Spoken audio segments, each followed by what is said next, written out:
Welcome to Car Shopping Insider Strategies. I'm your host.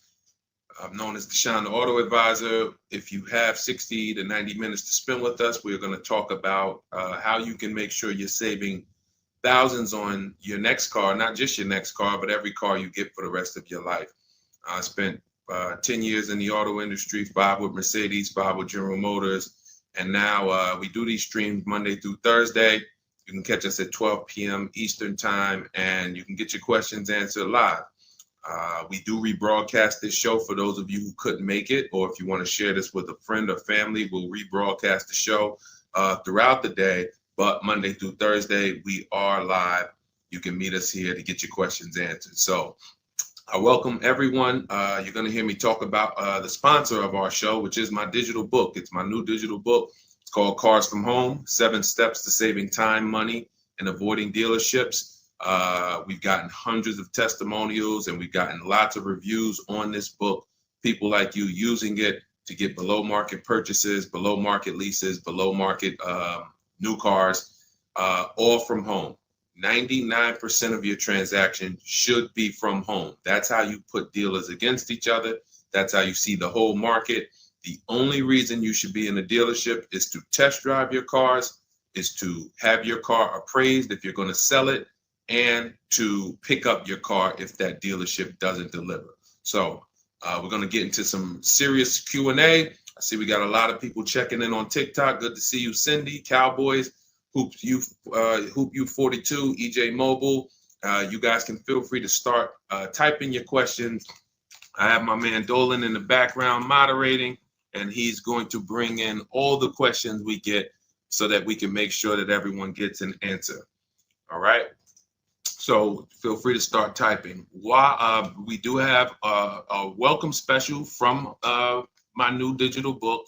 It's normally $97, but for 30 minutes, you can get yours for $24. That's 75% off because I want you to have this information and I don't want money to be a barrier to you having this information. So you can get yours for $24.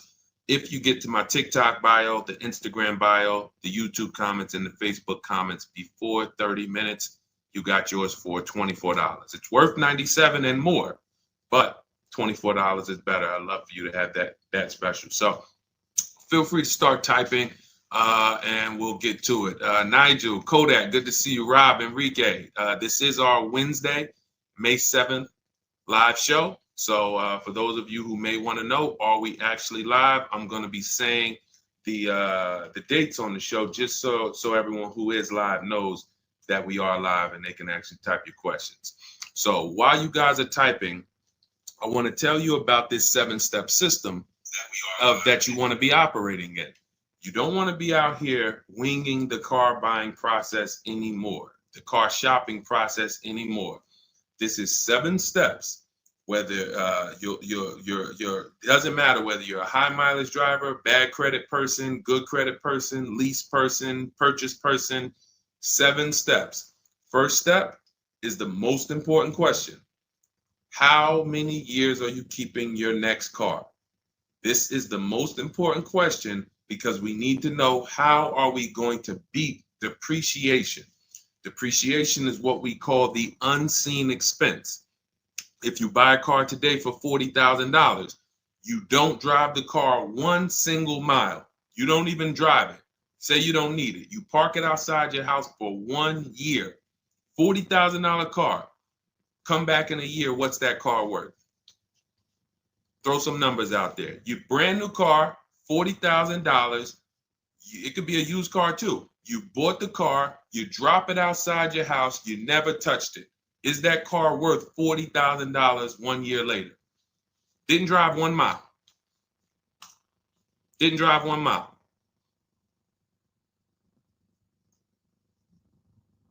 Let's go. Throw some numbers out there. What do you think? What do you think a $40,000 car is worth after 1 year?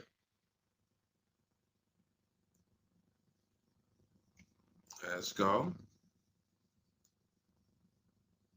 All right. Come on. I know people. Let's get. I sometimes listen.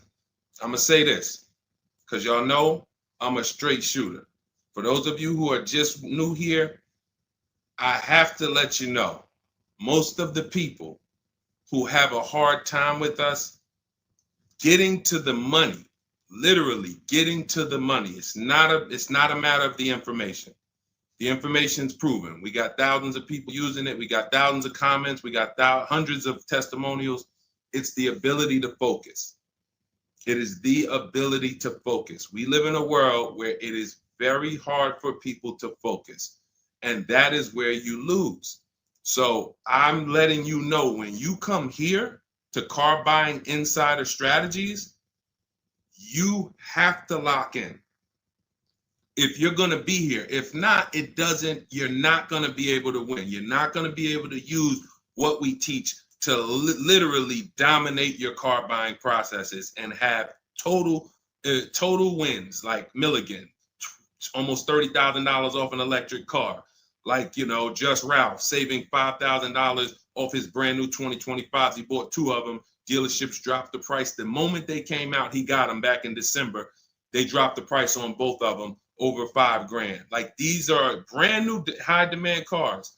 You're going to see me share a bunch of people that like, whoa, those results look amazing. And these people are telling you they'll never buy a car any other way except the Cars from Home way with bids. But they focused. Whenever they met me on a video, social media video, hopped on a live, you have to focus, okay? And that's how you're going to win here. So let me talk to the focus people. I see you, KSA. I see you, Nisi, on Instagram. All right, I see you, John. We got you on YouTube. Jay, we got your question coming. So that's the depreciation. You buy a car for 40, your car is worth 30 a year later. It's worth 35 a year later. Even if you didn't touch it, you didn't drive it, you just literally parked it outside your house. So that means our cars are losing value daily, whether we drive them or not. So the reason why the most important question is our first question: how many years will we keep this next car? Because we need to determine, are we going to beat depreciation with a short-term lease, 3 years? Or are we going to beat depreciation with long-term ownership? Well, thank you, Will Rosa. Shout out to the people liking the show. If you are a long-term person, that's where we are purchasing. So that's step 1 in the process. Before you think about, Deshaun, what about my old car? I need to trade that. Nope, you're going to see we don't trade, we sell.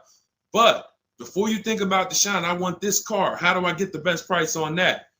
Before I think about anything, we are thinking about how are we going to beat the unseen expense, depreciation, because that is what most people overlook, and depreciation kills them, and they don't realize how much depreciation has killed them until they come years later to try to replace their car, and they're like, wow, that's all my old car is worth?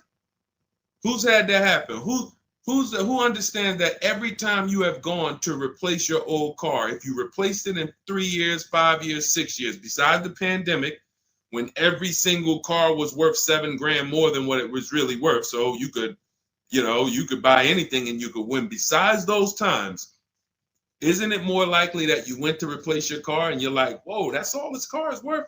Man, that's all you're giving me?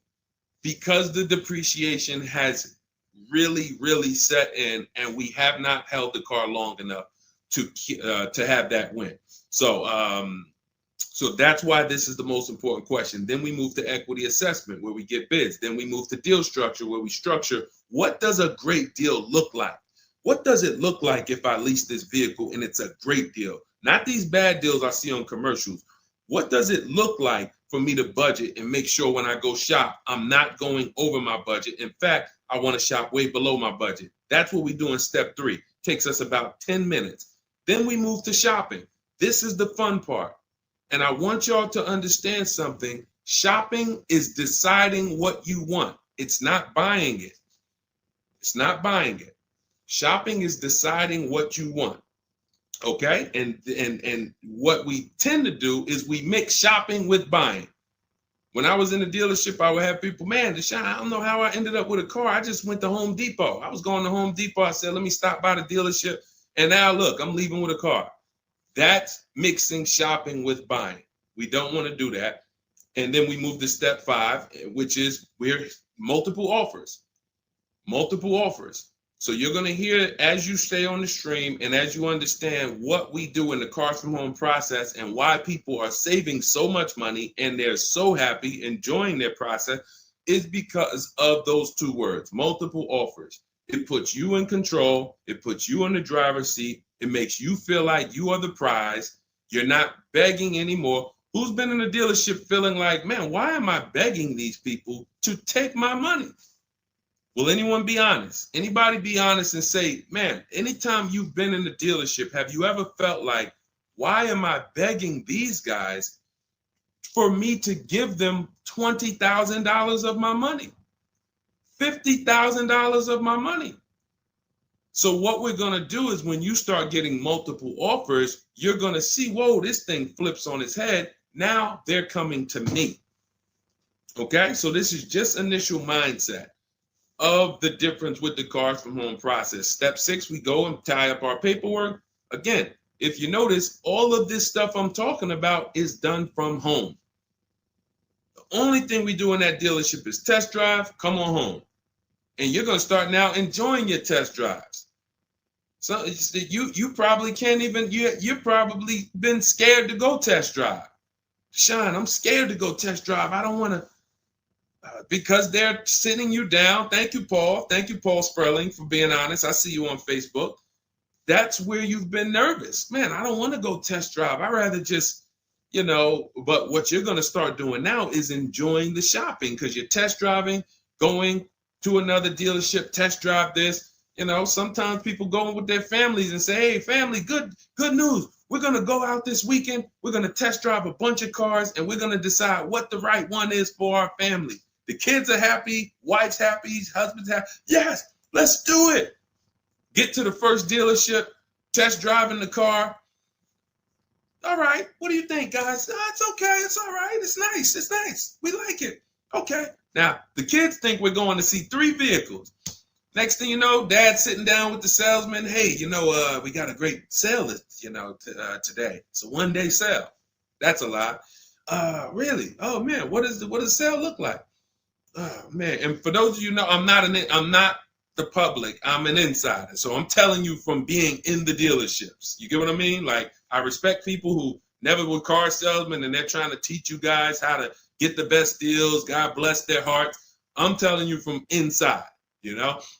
So next thing you know, the husband's sitting down talking numbers. Kids are like, hey, Dad, what happened? I thought we were going to, hey, hold on. Daddy's working out a good deal here. Hold on. They got a 1-day sale.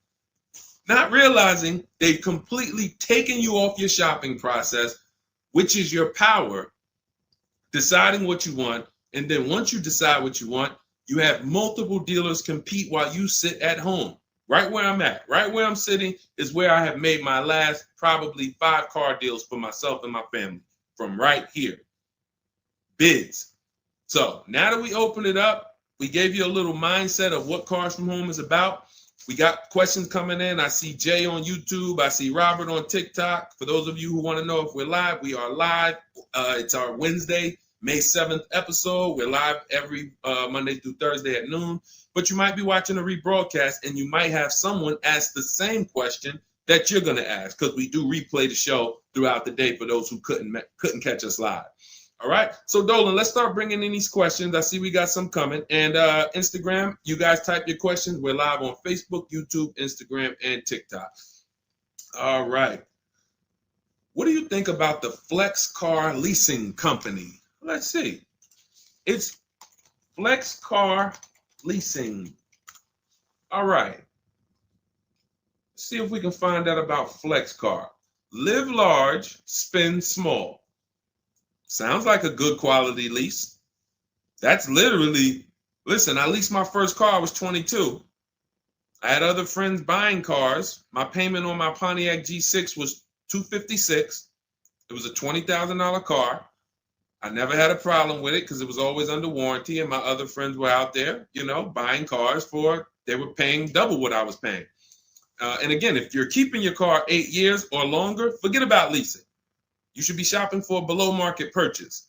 If you're not keeping your cars 8 years or longer, below market leases is how we save all the money keep thousands in our bank account, drive incredible cars.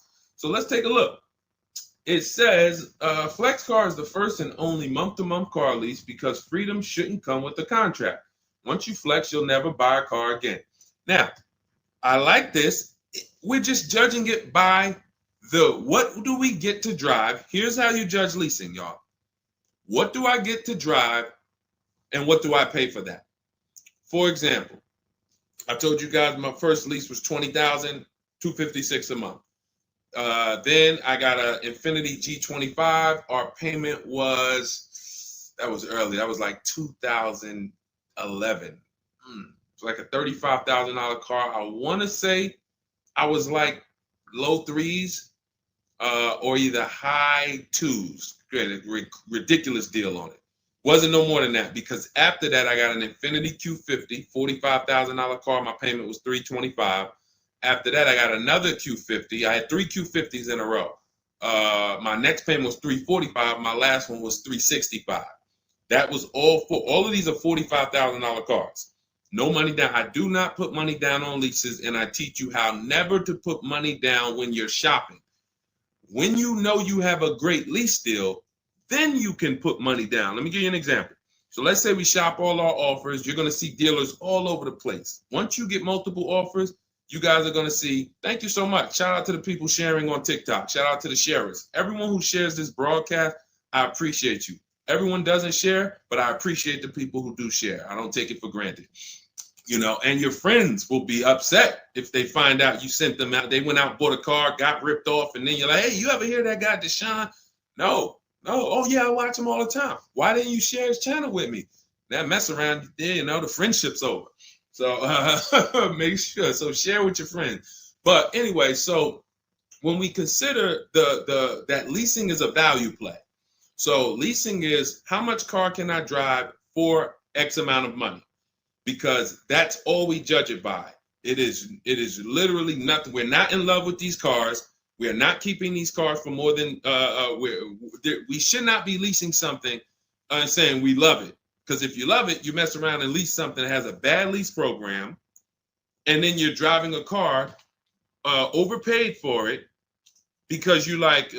So you know, if somebody says, "Oh man, I really want that Range Rover," and then they shop the offers. Range Rover offers are no good. They're all over 1.5, 1.6, 1.7.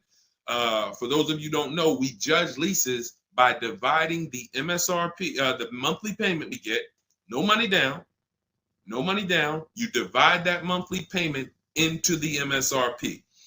So if you have a vehicle that has a $400 payment, you divide that into the MSRP, which is, let's say, $40,000. That's going to be a 1% lease. You multiply it by 100. So divide the monthly payment into the MSRP times 100.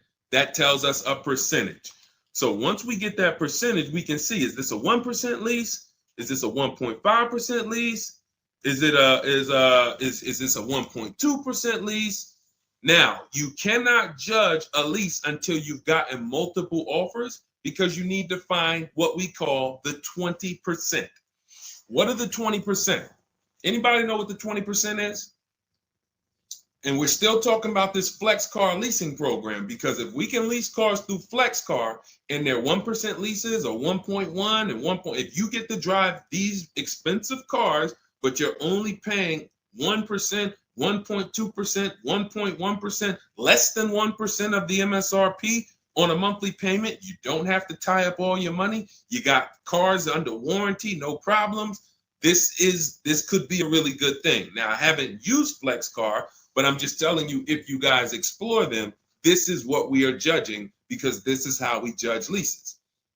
Okay, there's nothing else about it. So you divide your monthly payment. You don't have to worry about taxes.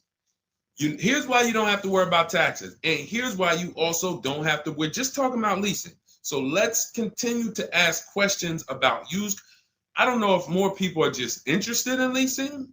Maybe you guys can help me out. Is it that more people are interested in leasing because we get a lot of questions about it? You know, we have systems for pre-owned cars. Shopping deals with getting below market pre-owned cars, getting below market new cars.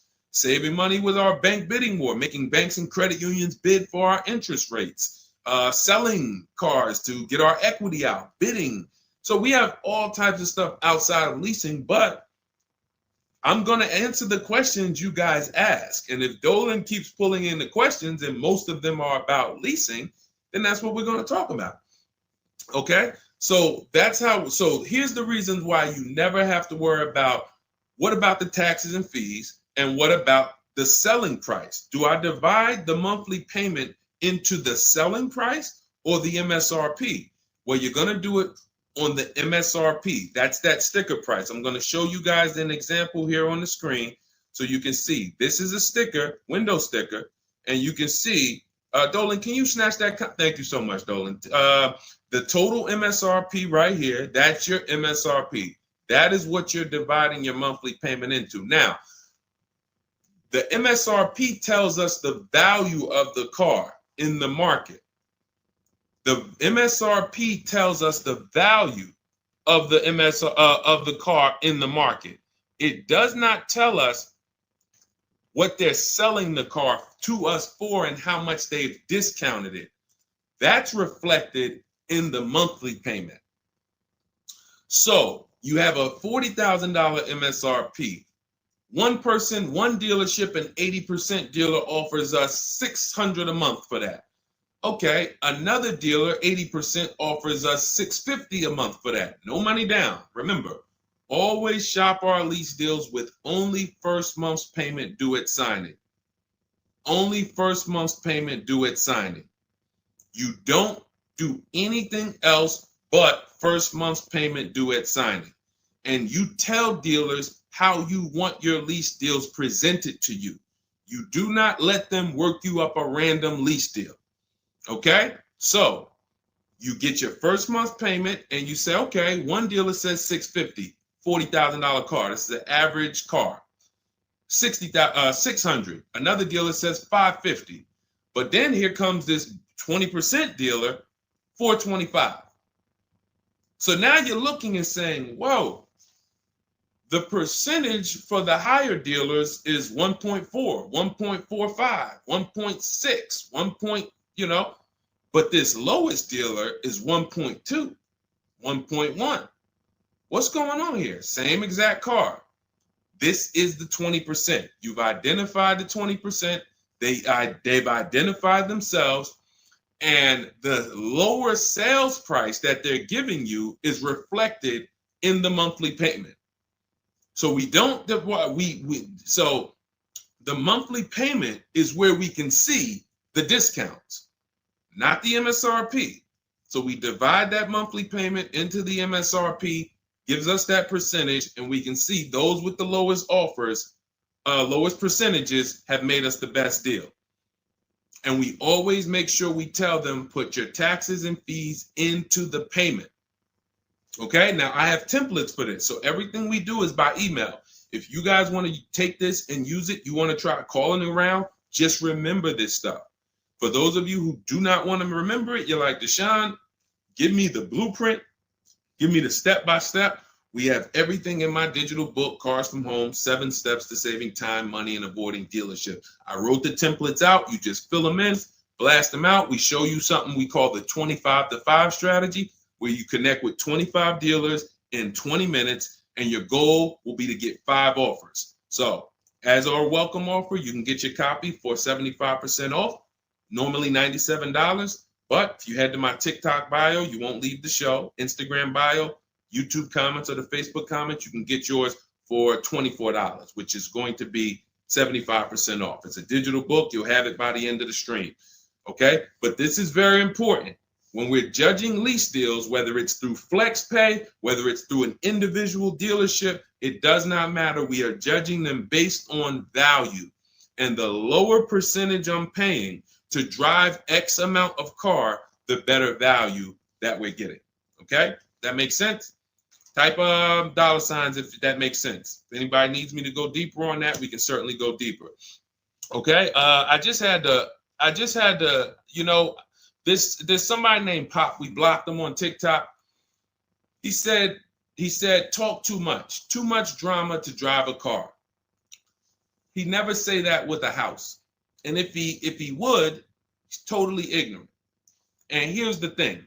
We have been taught by the auto industry, a multi-billion-dollar industry, that we know as the public takes advantage of people and rips them off.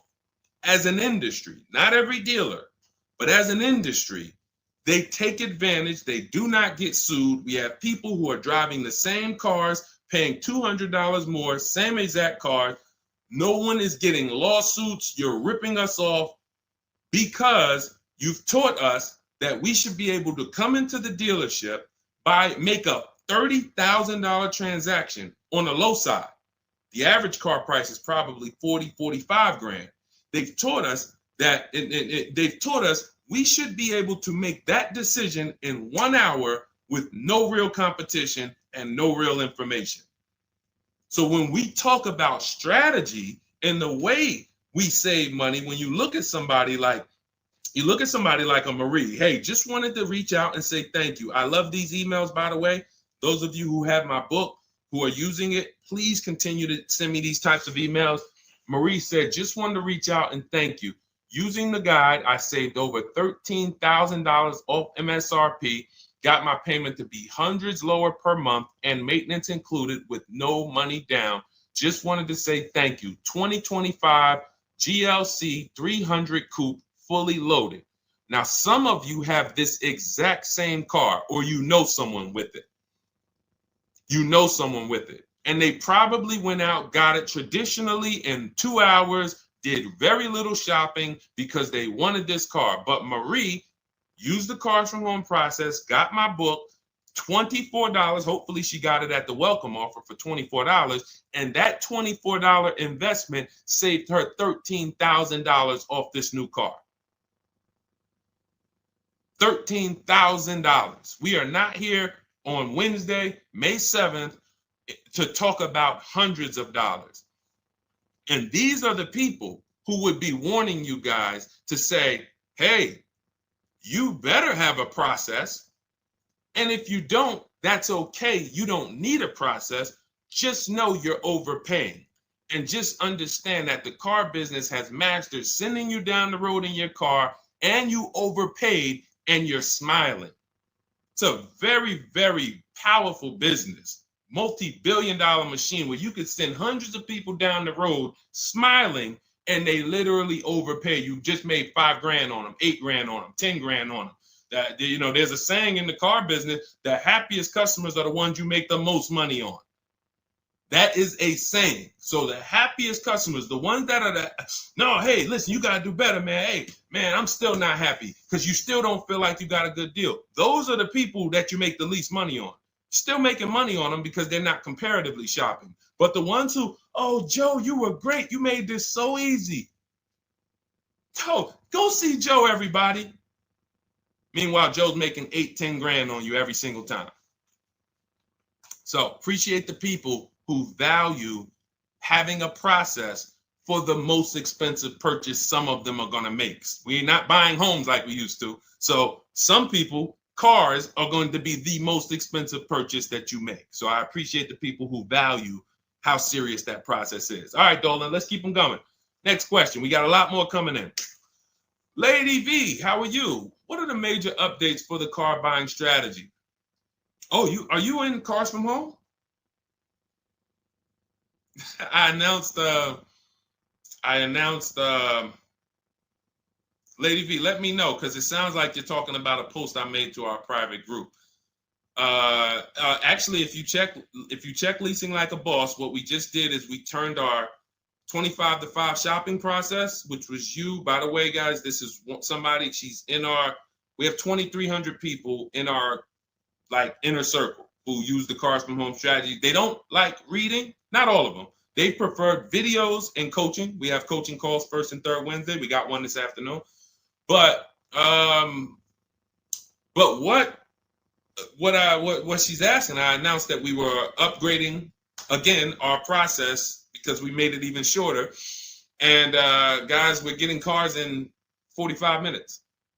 We're getting lease deals in 45 minutes over a 3-day period, 45, 60 minutes. Literally, we are having people bid in a process that used to take us, even our people who are good. Like you look at somebody like Rosalie. Rosalie, some of you know if you've been on the stream, I continue to celebrate her. She got 3 cars. At once, she had to get 3 cars for her sons. A Nissan Rogue, $36,000, $399 a month, sign and drive. CX-30, $28,000, $339 sign and drive. That's a 1.2% lease. And then Mazda CX-50, $40,000 vehicle, $420. 1% leases, and then one, just killing it. Probably. And then she got $6,700 selling her old leases.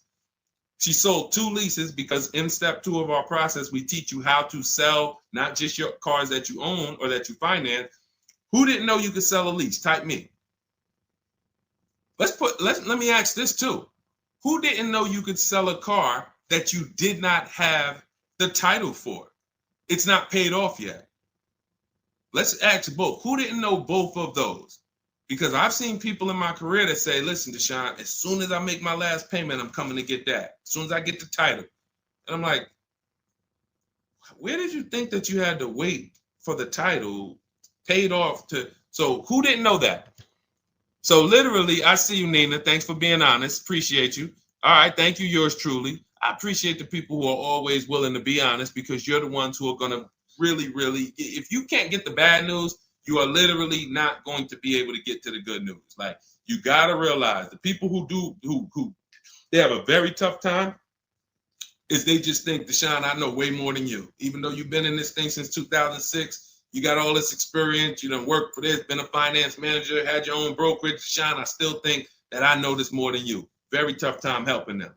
But other people, you guys can win very simply. So when we look, she's asking, we were getting these cars in roughly an hour and a half, 2 hours from home. Now I'm doing it in about 60 minutes, but I created a quicker process, cut some things out, and we just are uploading new things to our membership page that are going to have people literally popping in over a 3-day period. Morning, 10 minutes, afternoon, 10 minutes, evening, 10 minutes. You do that by your second day, you're going to have 5, 6 offers, 7 offers, and be ready to close the deal. Like that quick. That quick. I'm always about quicker. Deshone, y'all getting cars in an hour and a half from home. Yeah, but can we do it quicker? So that's what we got. So check Leasing Like a Boss, and you'll see some of the new videos already in there. And thank you, Daniel. He said it's worth the price. And it's in the book. So very important to understand. Everything we're talking about, guys, you can get it for $24 if you get to the book before the 30-minute welcome offer expires. This is the same system. Some people just like videos and coaching in our community, 1,600 people in it. They want to be in that. Like, let's do this together. Let me ask more questions. We can't answer questions for people who have the book.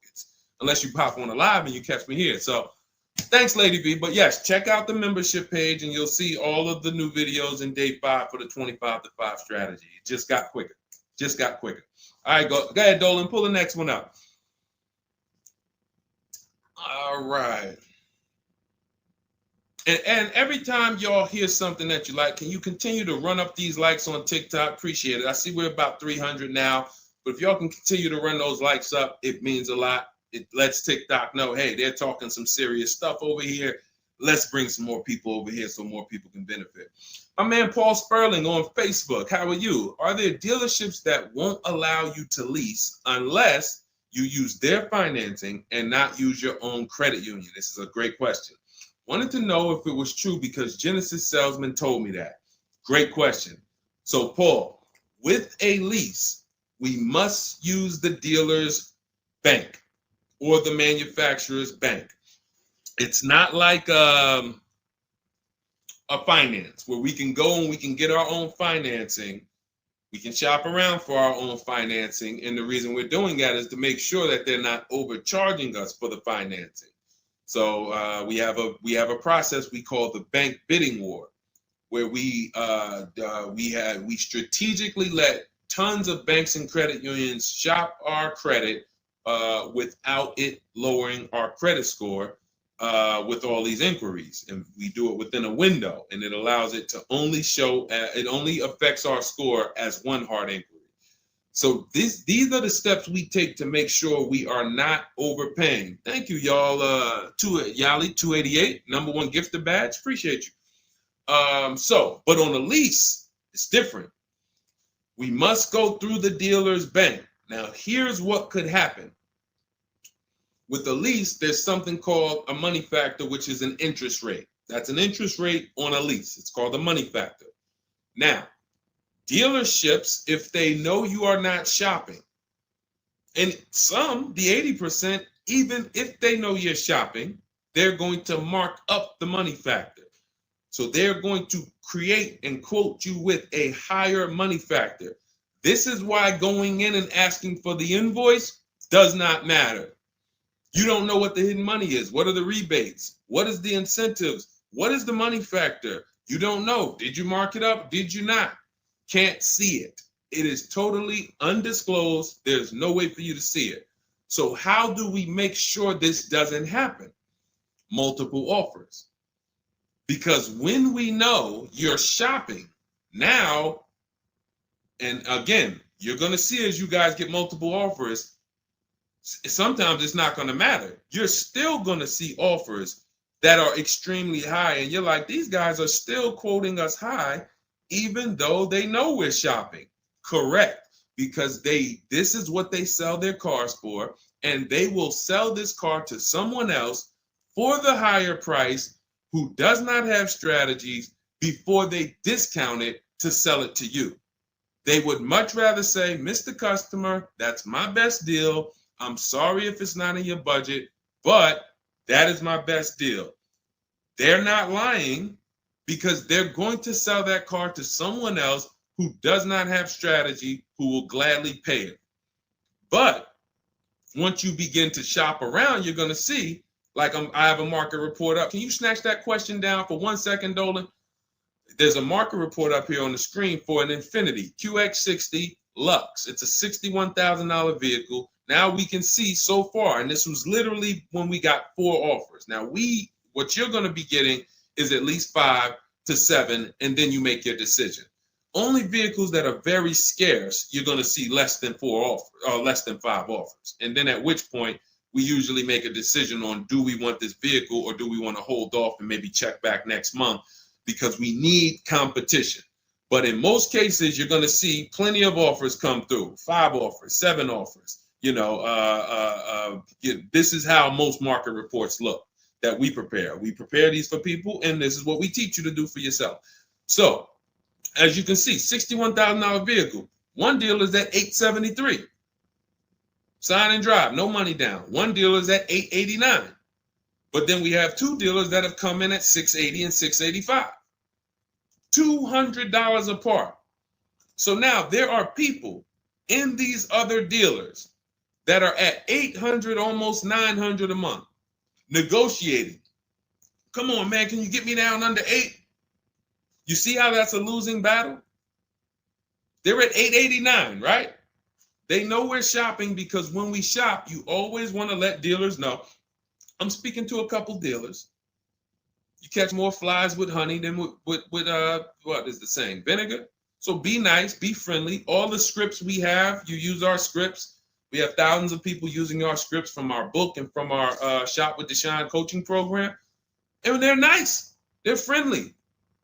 They're not like aggressive. They're firm. But when you're talking to dealers, just be, hey, I'm shopping around. Hey, and you're still going to see, that's my best price, $800. That's how you know. Don't get emotional. This is the 80% Deshone told us about. Don't expect them to do what the 20% does. Expect them to be high. You're $150 higher than the other dealerships.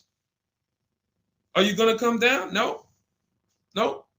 Because 16 million new people buy new cars a year. And sorry, I'm glad you got strategy, and I'm glad you know how to find this 20% dealer that's $150 less a month than me. But that's not going to change the fact that I'm going to sell this car to someone else. And they'll try to lean on you and say, well, do you want it? Because, hey, that's our price. No, I'm sorry. We don't want it. Thank you so much, though. So this is what we're dealing with when we are dealing with car salesmen. which is why you must shop multiple offers to be able to get your best offer. Now, when we look, going back to yours truly's question about, can you pull that question back up about the shopping for the lease financing? It wasn't yours truly's question, I don't think, Dolan. Whatever the last question was, because what we're talking about is in those $800 a month payments, what is making those high payments so high? It may not be that they're not discounting only. It might be that they're not giving a big discount, and the finance managers are so used to robbing people that they say, listen, every single lease quote that y'all quote, make sure you put 1 point in there for me. Every single lease quote. Do not bring me a lease customer if you don't have any padding in that money factor for me. And that's what they do. So they are not going to lower the money factor. They can't. There was salesmen. I remember when we were salesmen, they used to start negotiating the rate. Hey, what if I could get you down to 3.9 or 4.9? The finance manager come out and say, why are you saying that? You're giving away my money. You negotiate the car price. You negotiate with their trade with them. You don't negotiate my money, because the finance managers are like, hey, when it comes to that rate, that money factor, those interest rates, that's my money. And there are some dealers who have it built in, which is why you must comparison shop. You stay at home. Again, if you want to do it your way, you want to call around, you want to get at least 5 offers. Using our way, we'll show you how to get 5 offers, contact 25 dealers in 20 minutes, and then literally in minutes, you got offers coming into your inbox. But whether you're doing it our way or whether you're doing it your way, stop doing it their way. Their way is just come on in, think you can negotiate back and forth, and then once you hear a number that you feel like it sounds good, that's when you take it. Losing battle. Okay? Let's go, Dolan. Pull up the next one. All right, I see we got a lot of questions. We got Nina. For those of you who don't know, we are absolutely live. This is our Wednesday, May 7th live. We're live every Monday through Thursday at 12 noon, so you can meet us here. If you couldn't catch the whole stream, we will rebroadcast this show throughout the day, so you can have your friends, family watch it, or you can catch up on some of the things you missed. We'll replay all through the rest of the day. And on the weekends, we take all the shows from the week and we rebroadcast them out, so everyone can catch up on things throughout the weekend. All right. And most times you're going to hear someone ask the same question you were going to ask. All right. When getting quotes for your Adrian on Facebook, when getting quotes for your car for trade, who all should you get quotes from? This is a great question, Adrian. 6 companies right now. 6 companies. And we could throw a 7th in because Rosalie sold hers to We Buy Any Car. So this is step 2, guys. This is called the equity assessment, because we don't trade. Trade is a curse word here. The only people who have to trade using our system are people who've buried themselves in negative equity, and now we're working a transaction to get them out of it. They can't pay the difference, so they have to trade their car into whoever wins the bid. And but those are the only times we use that curse word, trade. In every other case, we are selling our car to cash buyers because we're separating our transactions. We separate who we buy our car from who we sell our old car to, from who we get our bank loan from. Some of you, and be honest, have you given the dealership your trade-in, got a loan from them, and got a car from them? All 3 in 1. Have you done that? I bought a car from a dealership, got my loan from them, and I gave them my old car. 3 transactions in 1. Impossible to have 1 there. Again, take the bad news first so that we can get you to the good news. You cannot win giving a dealership 3 transactions in 1. Okay? Each one of these should be bid out while you're at home so that you know I've maximized everything. Okay? So 6 companies we're getting bids from: CarMax, Carvana, Driveway, Kelly's Blue Book, but not the regular Kelly's Blue Book, Instant Cash Offer. Kelly's Blue Book Instant Cash Offer, where they connect you with a local dealership that gives you a cash offer. Auto Nation, cash offer. Car Gurus, cash offer. All three of them connect you with a local dealership to get a cash offer. Now, when you throw in We Buy Any Car, or maybe a local cash buying company that you might see commercials with, hey, we want to buy any car, we'll buy your car. All of them. Now, this takes about 25 minutes to do to get all of these quotes, but you're not getting, this is a third of your transaction. So those of you who are like, I'm just going to trade, God bless you, do you. But you're not going to make the money we make. You're not going to make the money Rosalie made. Sold 2 leases, put $6,700 in her pocket at the end of the lease. And what many of you, do I still have Melissa's See, Melissa, many of you who are going to learn that you have not been a long-term person and you have been buying your cars, you're going to get your bids, and then you're going to put a ton of money in your bank account because you're going to lease with no money down.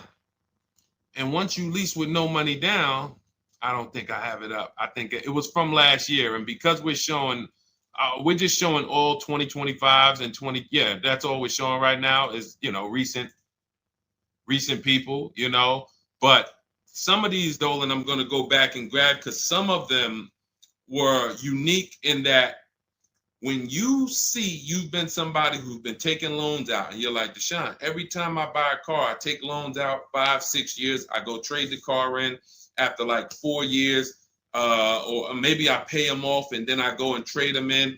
And I always end up really not getting nothing. I got high payments every time. And then whatever my old car is worth, I use it for a down payment for the new car. I don't really see where that money goes. So this is a repetitive cycle. What you're going to do is actually get your cash bids, realize, all right, I've been breaking the 8-year rule. The 8-year rule says if you're not buying your next car to keep at least 8 years, you should be getting a below market lease. That's what you should be shopping for.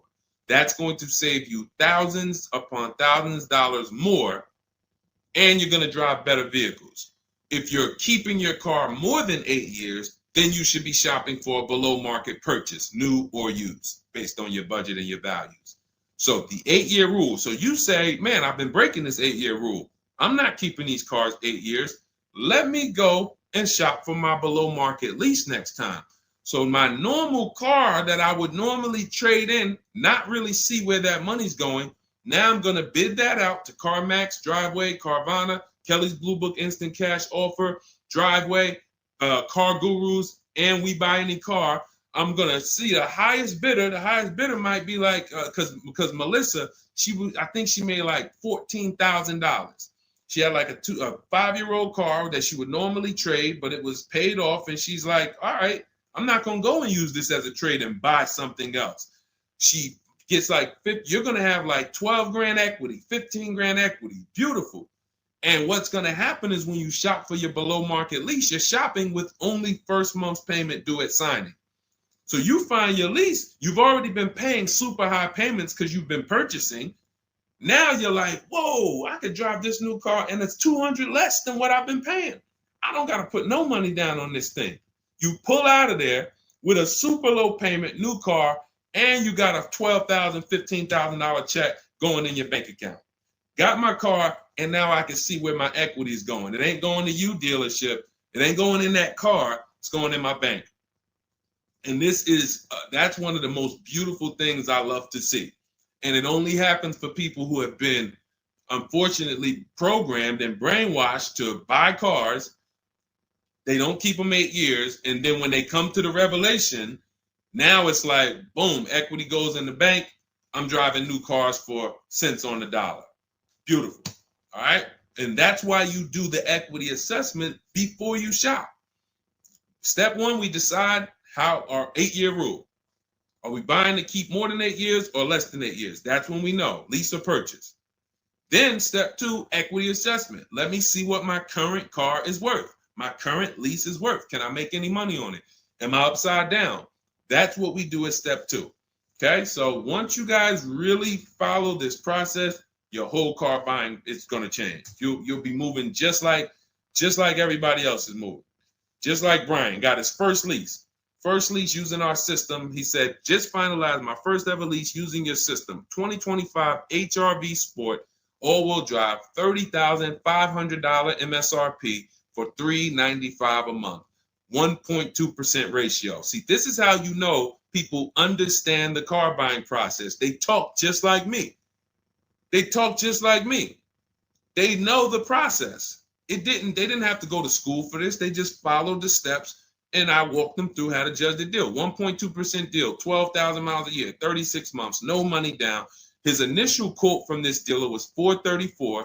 In my book and in our Shop with Deshone system, we have calculators we invented. We have 6 proprietary calculators. Can't find them anywhere on Google. They're ours. We created them. He used our calculator. We put all our offers into the calculator. It tells us what to counter. So he counter offered online or by email. His last offer was $395. They went from $434 to $395.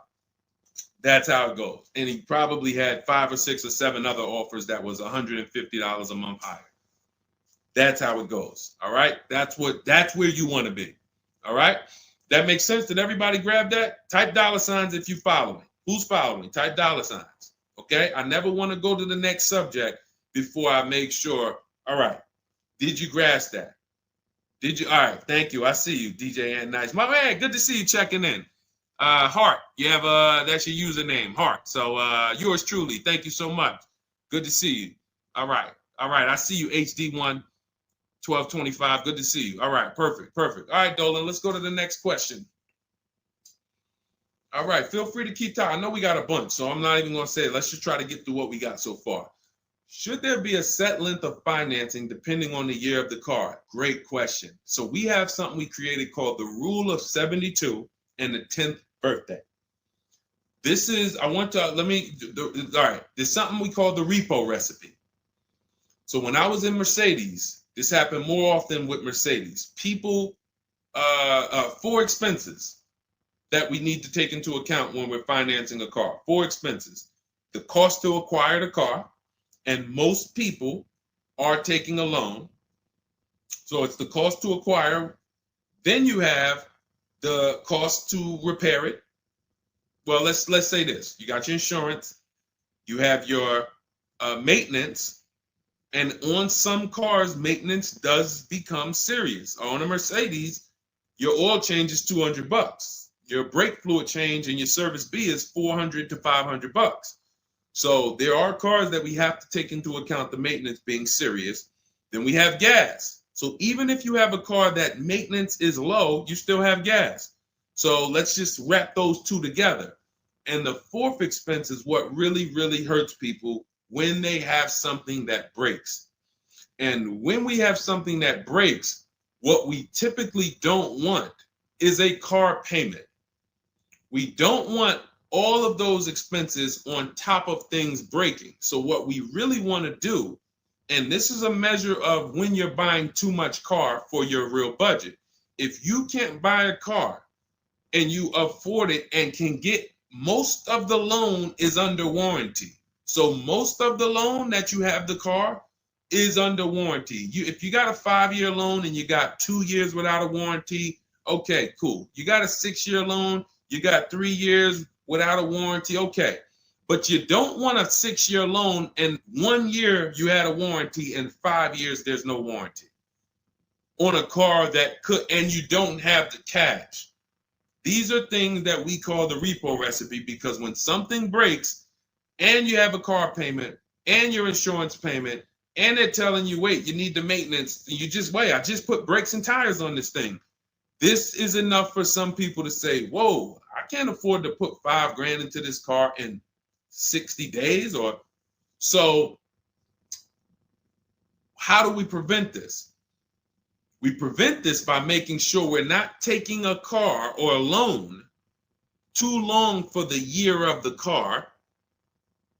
And the longest loan we want to take is 72 months. And so the reason why it's called the rule of 72 and the 10th birthday is because when you add up the year of the car and the number of years old the car is, I'm sorry, when you add up the year of the car and the year of the loan, the number of years on the loan, it should not pass 10. So if you're getting a 4-year-old car, you can take a 6-year loan. If you're getting a 3-year-old car, you can take a 6-year loan. That's 9. If you're getting a 5-year-old car, you should take a 5-year loan max. If you're getting a 6-year-old car, you should take a 4-year loan max. Now, why is this a test of affordability? Because some of you are saying, whoa, but I can't get the car that I really want at that number. Then that means you can't afford the car that you really want. Again, it doesn't mean you can't break that rule, but it does mean that you're going to have a loan on a car that's older than 10 years. This is risky. So it's nothing wrong. The reason we create these boundaries, so at least when you cross them, you know you're crossing them. So if something happens, you're not surprised. You're not like, whoa, how did this happen? Well, I took a little risk. I took 1 year longer. Then, the car's 11 years old. I still got a loan on it.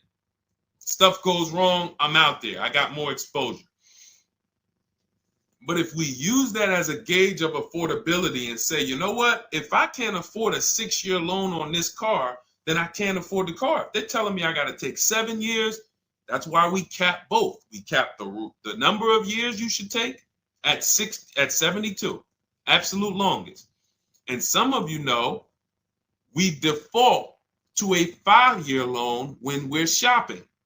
This will also help you because you'll look and say, 5-year loan, every $5,000 is about $100 per month.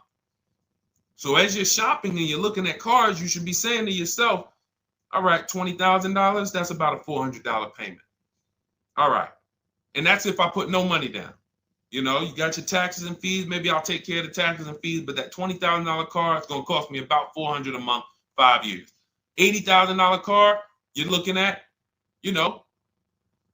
divide that by 5,000. That's $1,600 a month for 5 years. Doesn't matter how high you go. But when you don't have these rules and you go in, here's what tends to happen. You look at cars that are way more expensive than you could afford, and you say, hey, can you get me to this payment? And a salesman, are they ever going to say, no? They're going to say, oh, let me see what I can do. Next thing you know, they come out and say, hey, good news, I got you to $1,000 a month. Hey, good news, I got you to this. Way below what our rules are. Way below than the $5,000 every 100. So you got to say, how did they get me to way below the every 5,000 is 100? How many years is the loan, sir? Oh, well, listen, what's more important to you, the payment or the number of years? Well, both are important to me. How many years is the loan? Well, right now, this is an 84-month loan. This is a 96-month loan. Wait, so 7, 8 years? 8 years, 9 years? You're talking like, yeah, well, and that's how you get jammed up. So if you keep these boundaries in place, longest loan I'm going to take 6 years, 72 months. When I'm shopping for a car, if I'm purchasing it, not leasing, I am looking and saying every $20,000, every $5,000 I'm going to borrow, it's going to cost me about $100 per month.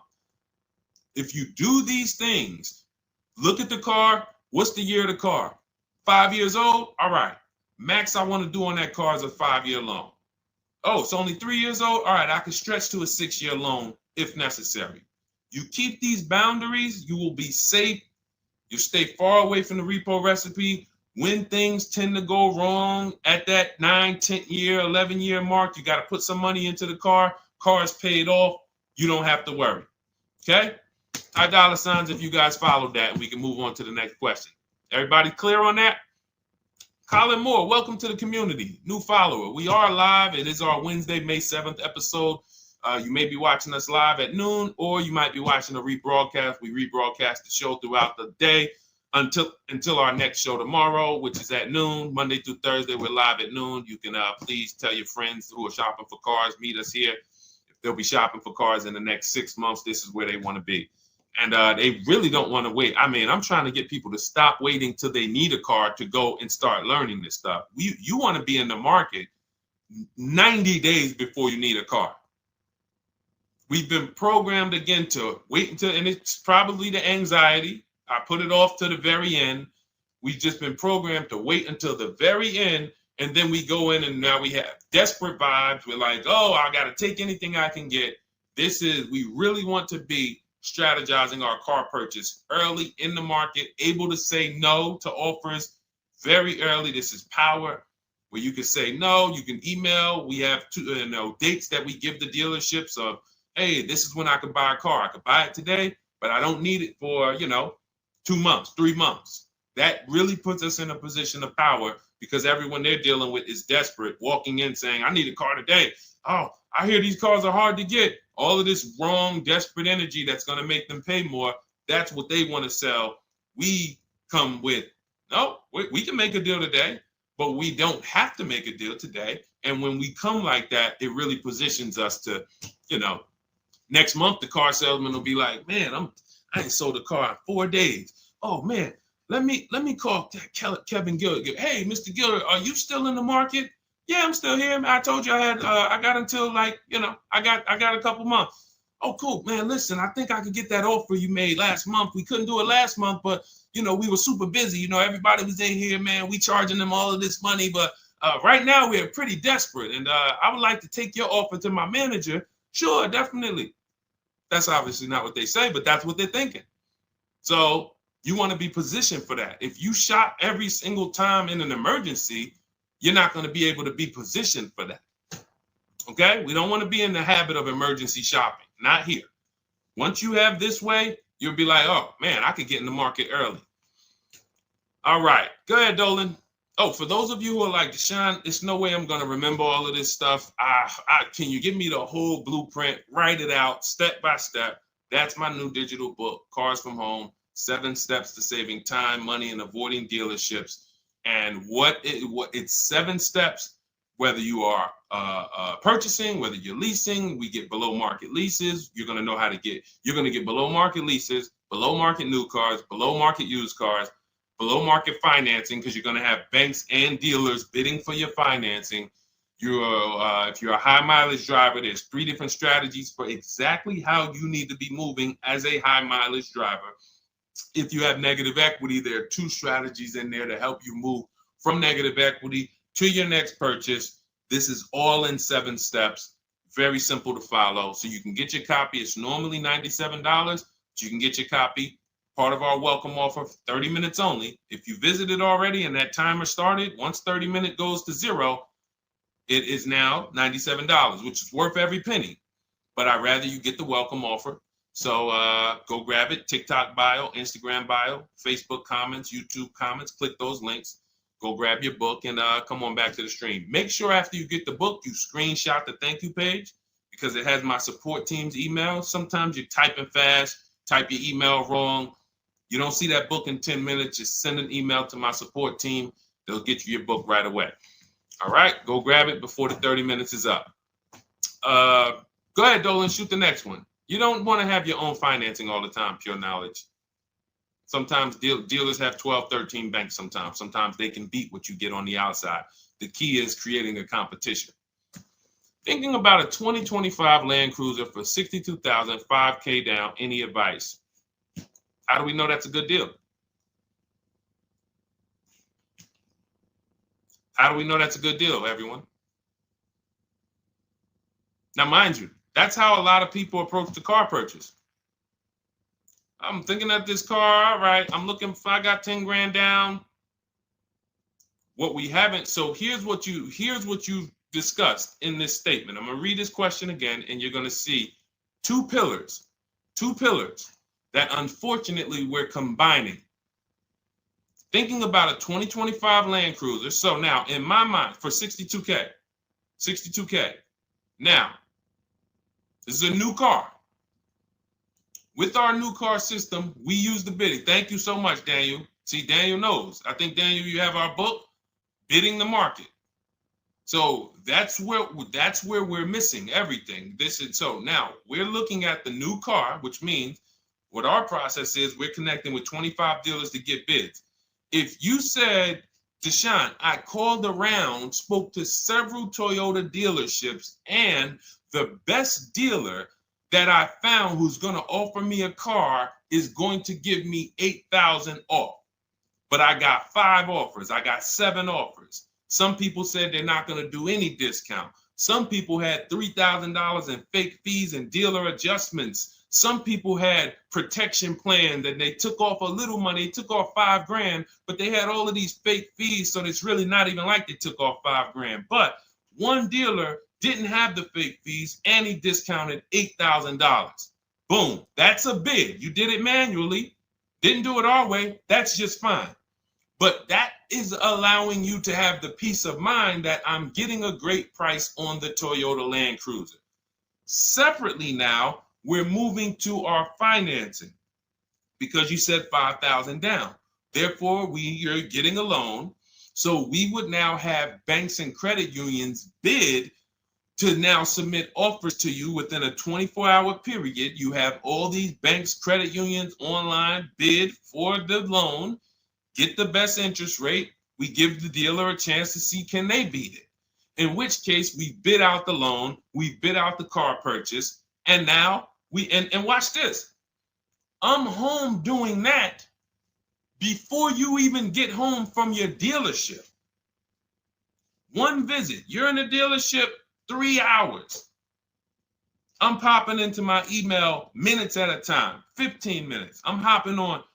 I'm getting banks to bid in an hour. Everyone's bidding. Boom, boom. I'm getting dealerships to bid. You're still at the dealership. You're just meeting the salesman. You're still wondering, do they have a black one? Hey, he said he had a black one. He was going to pull it up. All right. He comes back with silver. Oh, you don't have black? Oh, no. Well, listen, somebody's trying to dig it up in the back. We're going to see. Why don't you drive this one and then maybe we'll see. Okay, listen, I'm here. Cars from home people, we here moving. We already gotten offers coming in. You still waiting for a test drive. This is how we move. So not only is our process and the way we shop the key to getting all these offers, like again, you look at somebody like this was crazy. Val Boss lady, $51,000 vehicle, zero maintenance, look. She got a 1.1% lease on that. Let's look at where's Sean? My man Sean, because Sean was actually one of the $72,000 vehicle. He saved with the rebate and with the dealer discount. He saved $21,000 off of it. $21,000 off of it. He's sitting here chilling at home. Dealers, I'll take off $3,000. I'll take off $5,000. I'll take off $10,000. Oh, I'll take off $20,000. Whoa. So it's not only is it the money that we save, it's an easier, more fun process. So that's what you need to do. Like, step out of that old way.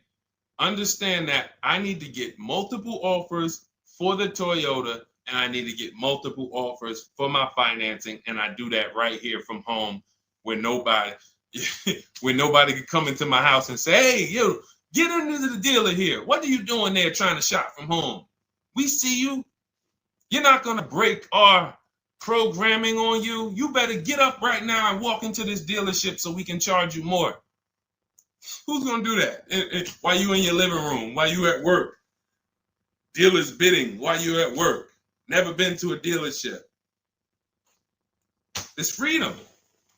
Multiple offers. Yes, Lady V. That's my 2 favorite words. I swear, if I didn't wear unlearn, relearn, I'd be walking around with a shirt that said multiple offers.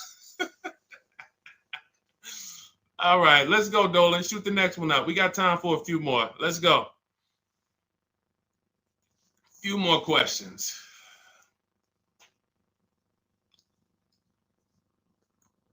Atiba on Facebook. How is the best way to sell your personal car? Is that in the book? Yes, that's our equity assessment.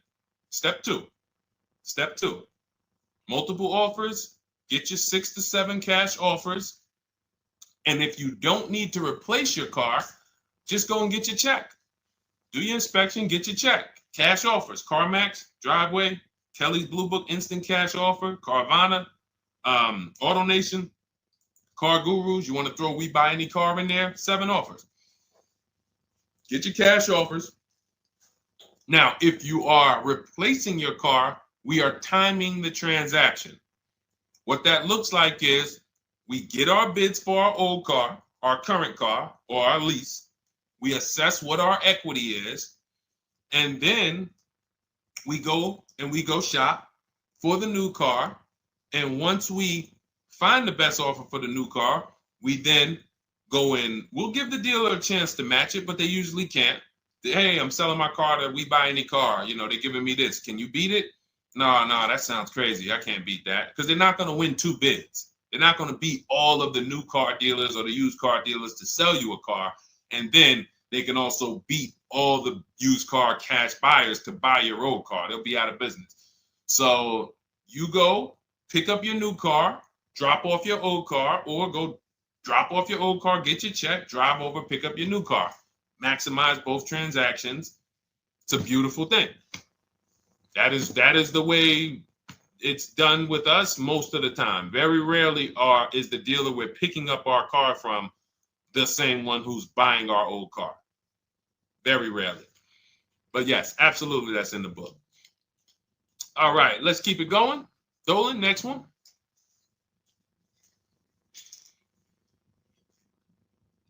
Daniel Thompson. Deshone, I've been keeping an eye on a used vehicle that has been sitting on the lot for over 60 days. What is a good amount to ask off the sales price without teeing off the dealership? Thanks for your time. So if you've been watching the vehicle, and this is the benefit of being in the market early, used car markets change, used car trends change. You can see prices going up, you can see prices going down, you can save inventory that you've been looking at. You know, I show you in our multiple marketplace strategy how to save the cars that you're looking at, create these save listings. Every new car that pops up, you get an alert for it. This is why when you know the market, like Daniel knows the market for this car, if he has on alerts, every new car that pops up, he knows about it first, and he can actually jump on that car quicker than anyone else, because other people will hesitate because they don't know the market. So they'll say, hey, what about this car? Oh, they just listed it today. It might not be a good deal. Well, Daniel will know if it's a good deal because he's been watching the market to know, yes, that's a good deal. No, it's not a good deal, because the really great deals where dealers say, hey, we're just going to move this car. We want it gone in 24, 48 hours. Those are not going to last. So literally, once they list them, you want to be able to say, oh, I saw that first and I know the market. Hey, you call. Oh, just got a cramp. Went to the gym earlier, dehydrated. Went to flex and my arm said, no, you're not going to do that. So, but once you know the market, you literally can jump on things fast. Now, in the case of also watching the market, in this case, we see a vehicle that's sitting. Long as we verified there's no bogus fees on it, only fees on a car we're purchasing, used car or new, should be tax, documentation, and motor vehicles. That's it. Tax, documentation, motor vehicles. In some cases, in certain states, you may see smog or something. Should be very small. It's very, very small. Shouldn't be anything else for $300, $400, $500, $600. Tax, motor vehicles, documentation fee. Those are all legit fees. Everything else is a made-up fee to try to make money. Now, there might be some value in some of the things. We have a service plan that we added that we selling on all our cars. Okay, but we got to compare that to the dealers who don't have that stuff. So what you want to do is look at the low side of the market, the way we teach. So if you're looking at the low side of the market, Daniel, for example, and you see, all right, all the low prices are 21 to 22. The cars go up to 24, 25, 26. I see some up there for 27. Okay, but the low side of the market is 21, 22. And this is how we watch the used car market, because we want to watch the low side. Now, the low side is going to be where the worst cars are. What do I mean by that? frame damage, salvage title. If you don't see a couple cars and you pull a Carfax and it says salvage or it says frame damage or it says 2 accident, you're not looking at the low side of the market. You're looking at the regular retail market, the regular middle of the market, the average prices. Because if you're shopping the low side and you're like, okay, between 21 and 22 is where the lower prices are, you're going to see some, oh man, look at these pictures. Now, car's all scratched up. Oh man, okay, man, this thing had 2 accidents. Oh man, this thing's salvaged. But then you pops up and you see one for 22. You pull a Carfax. Carfax looks good. Maintenance looks good. Boom. Oh, now you know. So Daniel, if you know the low side of the market, now you're trying to see maybe this car has been there. It's $2,000 more than the low side of the market, but maybe they're getting desperate. So you make an offer that's right where the low side of the market is. So let's say the low side of the market is 21, 22. This car is listed for 24, but you know this thing been there for 2 months. You make an offer of 21. They might say, hey, listen, no way we can do that. Most we can do is 22. In which case, you won. That's why you want to know where the low side of the market is.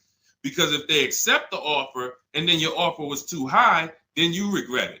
So if it's 24, it's been sitting there, you offer them 23, 22.5, they say, yes, we'll take it. Then it's like, man, was that the low side of the market? No, the low side of the market was 21 to 22. So let me offer 21, see if they'll bite. And if I land at 22, then I'm happy anyway. If I offer 21 and they say, look, no way we could do that. We could do 22.5. That's the lowest. We can blow this car out, and you won anyway. This is why knowing the market, this is all we teach. Whether you're in Shop with Deshone or a video checklist, or whether and watch this. The thing about our process is every time you use it, it gets quicker. So the longest it's ever going to take you to get a car using Cars from Home is the first deal. Second time you coming through and you're like, okay, I know what to do now. I know where to go now. Yeah, I remember this from my last time. I remember this. That's why Rosalie got her QX60 last year. And then she got 3 cars at once. Because she's like, I got mine. Now I just got to rinse and repeat 3 times for my sons. So that's what you need. That's where you base your offer on those things, Daniel. All right? All right, great job. All right. All right, it's go ahead, Dolan threw up one more. All right, I'm trying to see. I'm looking at time and I'm like, all right, let's go. All right. Is it true that finance bank will require a certain amount down to get you approved? Absolutely not. Absolutely not. You can do no money down financing. Here's what's happening if anyone's requiring money down for finance. It could be based on your credit, but more often than that, it's based on how much you're trying to borrow relative to the price of the car.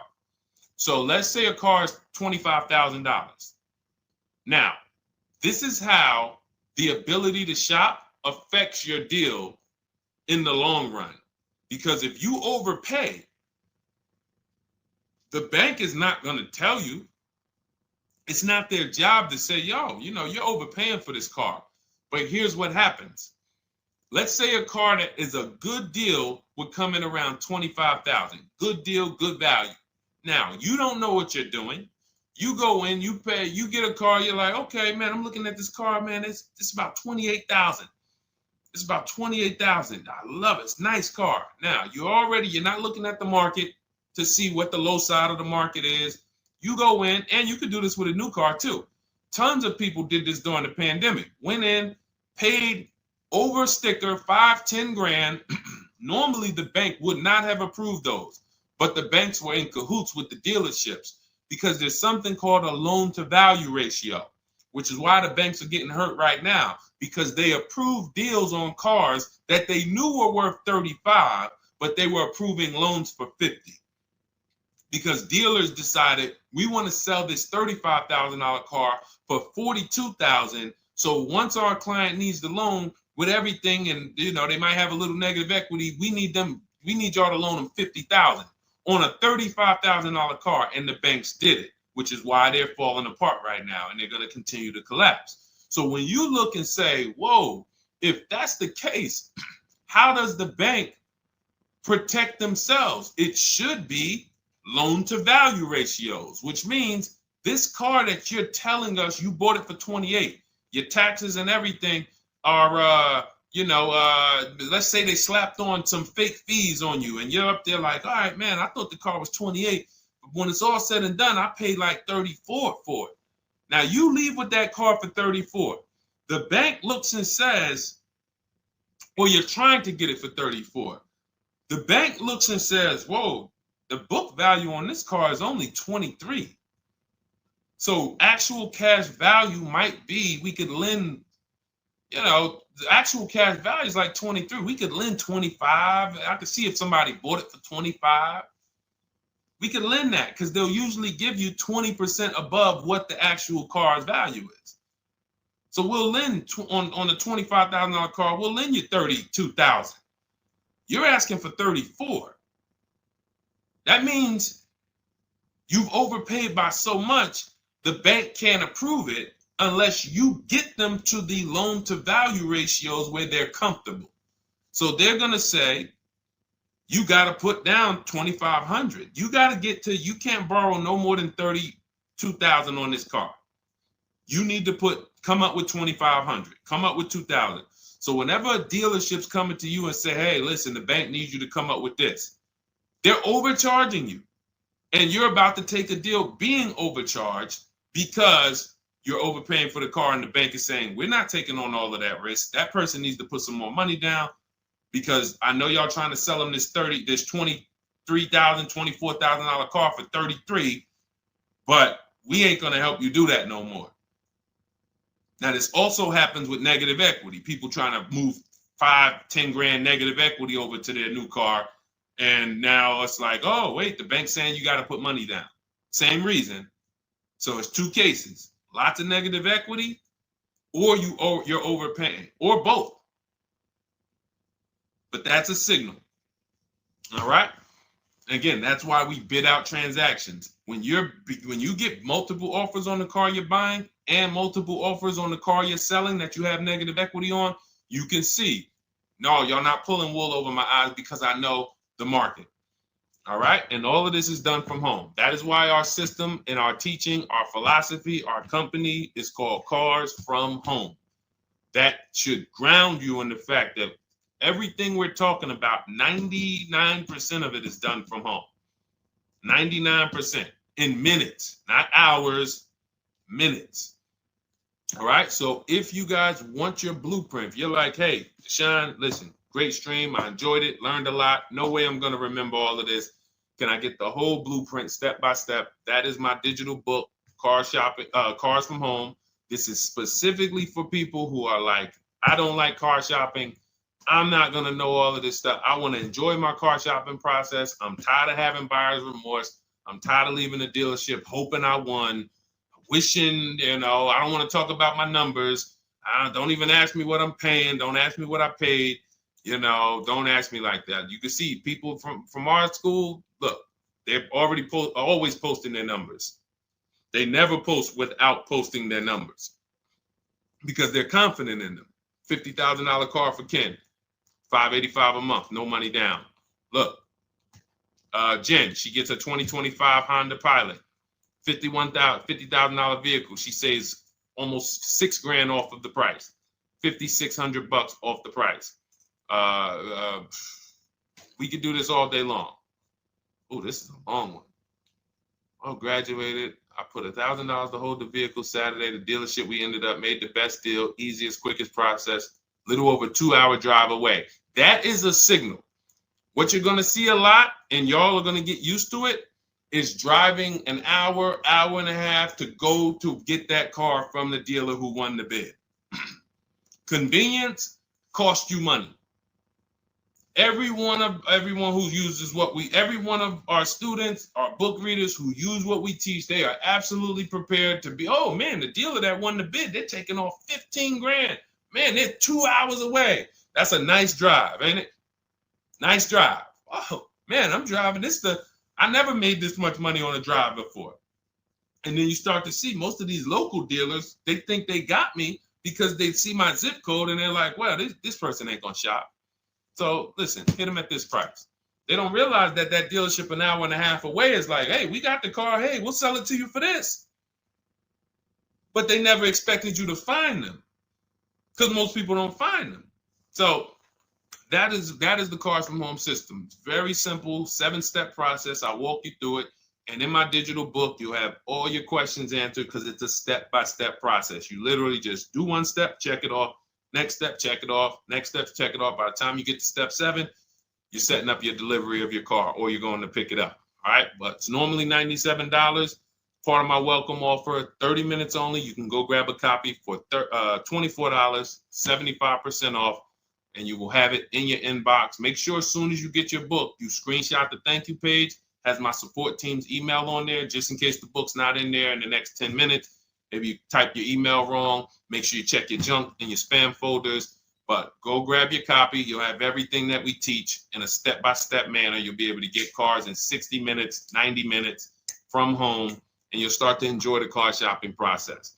All right. You'll be sending me your email just like Marie and Ken and Milligan, all of these people. You'll be sending me your deals. Okay. And for those of you, you have a different learning style, you can look into, you've been seeing us sharing a lot of these Facebook posts from our group. Our Cars from Home Shop with Deshone program is video checklist instead of book checklist. So if you're like, I'd rather have some, 3 to 5 minute videos that I can watch and walk me through the steps, that's our Cars from Home Shop with Deshone program. We have our private Facebook group where you got 1,600 people that have come before you. They're always answering questions. I'm in there 4 or 5 days a week. And then we do 2 coaching calls a month, first and third Wednesday. We actually got one shortly we're going to have. And, you get hands-on guidance. So that's hands-on, and some of you might like us to totally shop for you. That's going to depend on if you qualify. I would rather teach you to fish. The only reason we created Done For You is really for the wealthy people. I don't want you paying us to go shop for you. I would rather teach you to fish. But I know there are people who your time is so valuable, whether it's the money you make per hour. I could show you how to do this in 60, 90 minutes, 2 hours, but you would still say, I'd rather you guys do that. I got money to make. I'd rather be with my family. I want to be doing other stuff. Here, I pay for services that I believe in. That's why we created Cars from Home Done For You. I would much rather all of you learn to fish so that you can do this over and over and over again. Teach your kids, teach your family, teach your cousins, teach your neighbors, so that everyone knows how to do this Cars from Home shopping process. Okay? But if you're in that category, in that class where you're like, Deshone, no, I'm that person, then you book a call with our team and see if we can help you with Cars from Home Done For You. All right, so that's our stream for today. We will be back. Lady V, I talked about the updates. I think you asked that question and then you jumped off the stream. So just watch the replay and you'll see there's new videos coming to day 5. The 25 to 5 process is being updated. So just as soon as you asked that, we talked about that for maybe about 5 minutes on here. I guess you jumped off. But yes, we'll be back tomorrow, Thursday, noon Eastern time. Meet us here with your questions, and we look forward to it. We'll be rebroadcasting this for those who didn't catch the whole show. We'll be replaying this throughout the rest of the day, and I'll see y'all tomorrow. Thank you. Thanks, D.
All right, welcome to Car Shopping Mistakes Live. This is our Monday, May 12th episode. We are live Monday through Thursday from 12 to about 1:30. My name is Deshone. I'm known as Deshone the Auto Advisor. And what I do is make sure that people like you never overpay for cars. That's what we've been doing for the last 4 years online. And I spent over 14 years in the auto industry.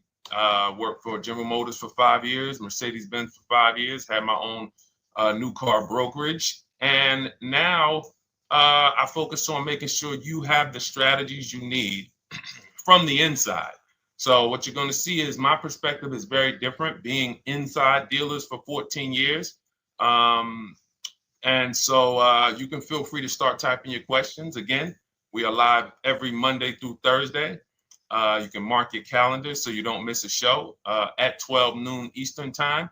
And no question is off limits. There's really nothing that I think is going to catch me off guard. So, feel free to start throwing your questions out. First of all, who's shopping for a car? If you're shopping now, or you will be shopping in the next 6 months, type me in the comments. Who's shopping or will be shopping in the next 6 months? Because what you're going to see is you don't want to wait. A big part of what I teach is making sure you're positioned to get great deals, which is not waiting until it's an emergency. Now, sometimes you have an emergency, your car is totaled, your car was stolen, you have less than 30 days with your rental car and you have to get a car. That's different. But we don't want to go into a $30,000, $50,000, $100,000 transaction waiting to the last minute. So who's shopping for a car? Let us know in the chat. Let me know. Hey, yours truly. Great to see you. Great to see you on YouTube. We are live on 4 platforms: YouTube, Instagram, Facebook, and TikTok. So I have my man Dolan, the best moderator in the world, bringing your questions in. So no matter what platform you're on, you can start typing your questions. Now, this whole stream is going to be sponsored by my new digital book. It's called Cars from Home. 7 steps to saving time, money, and avoiding dealerships. It's already 5-star rated. If you look on goodreads.com, thank you to everyone who has reviewed the book. You've sent me your stories. You sent me your testimonials. You sent me your deals.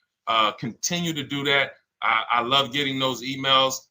It makes a big difference. People like Marie, she got 13,000 off using the book, using the steps. It's a simple do-it-yourself blueprint to really, really maximizing all the money in your car deals. And you can get a copy for the next 2 hours for 75% off. It's normally $97, but as part of our book launch special, you got your copy for 75% off, $24. So you can go to my TikTok bio, Instagram bio, the YouTube comments, or the Facebook comments. We have a link for you, and you can grab your book. You won't leave the stream. And you can come on back. Feel free to ask as many questions as your heart desires. All right. Good to see you, Nikki. Happy Monday. Great to see you. All right. So, okay, Dolan, let's start bringing in the first question. I want to check in on Instagram. And yours truly on YouTube asks, which fees can be negotiated on an offer for a used car? Great question. There's only 3 legitimate fees on every car when you're purchasing it pre-owned. Doc fee.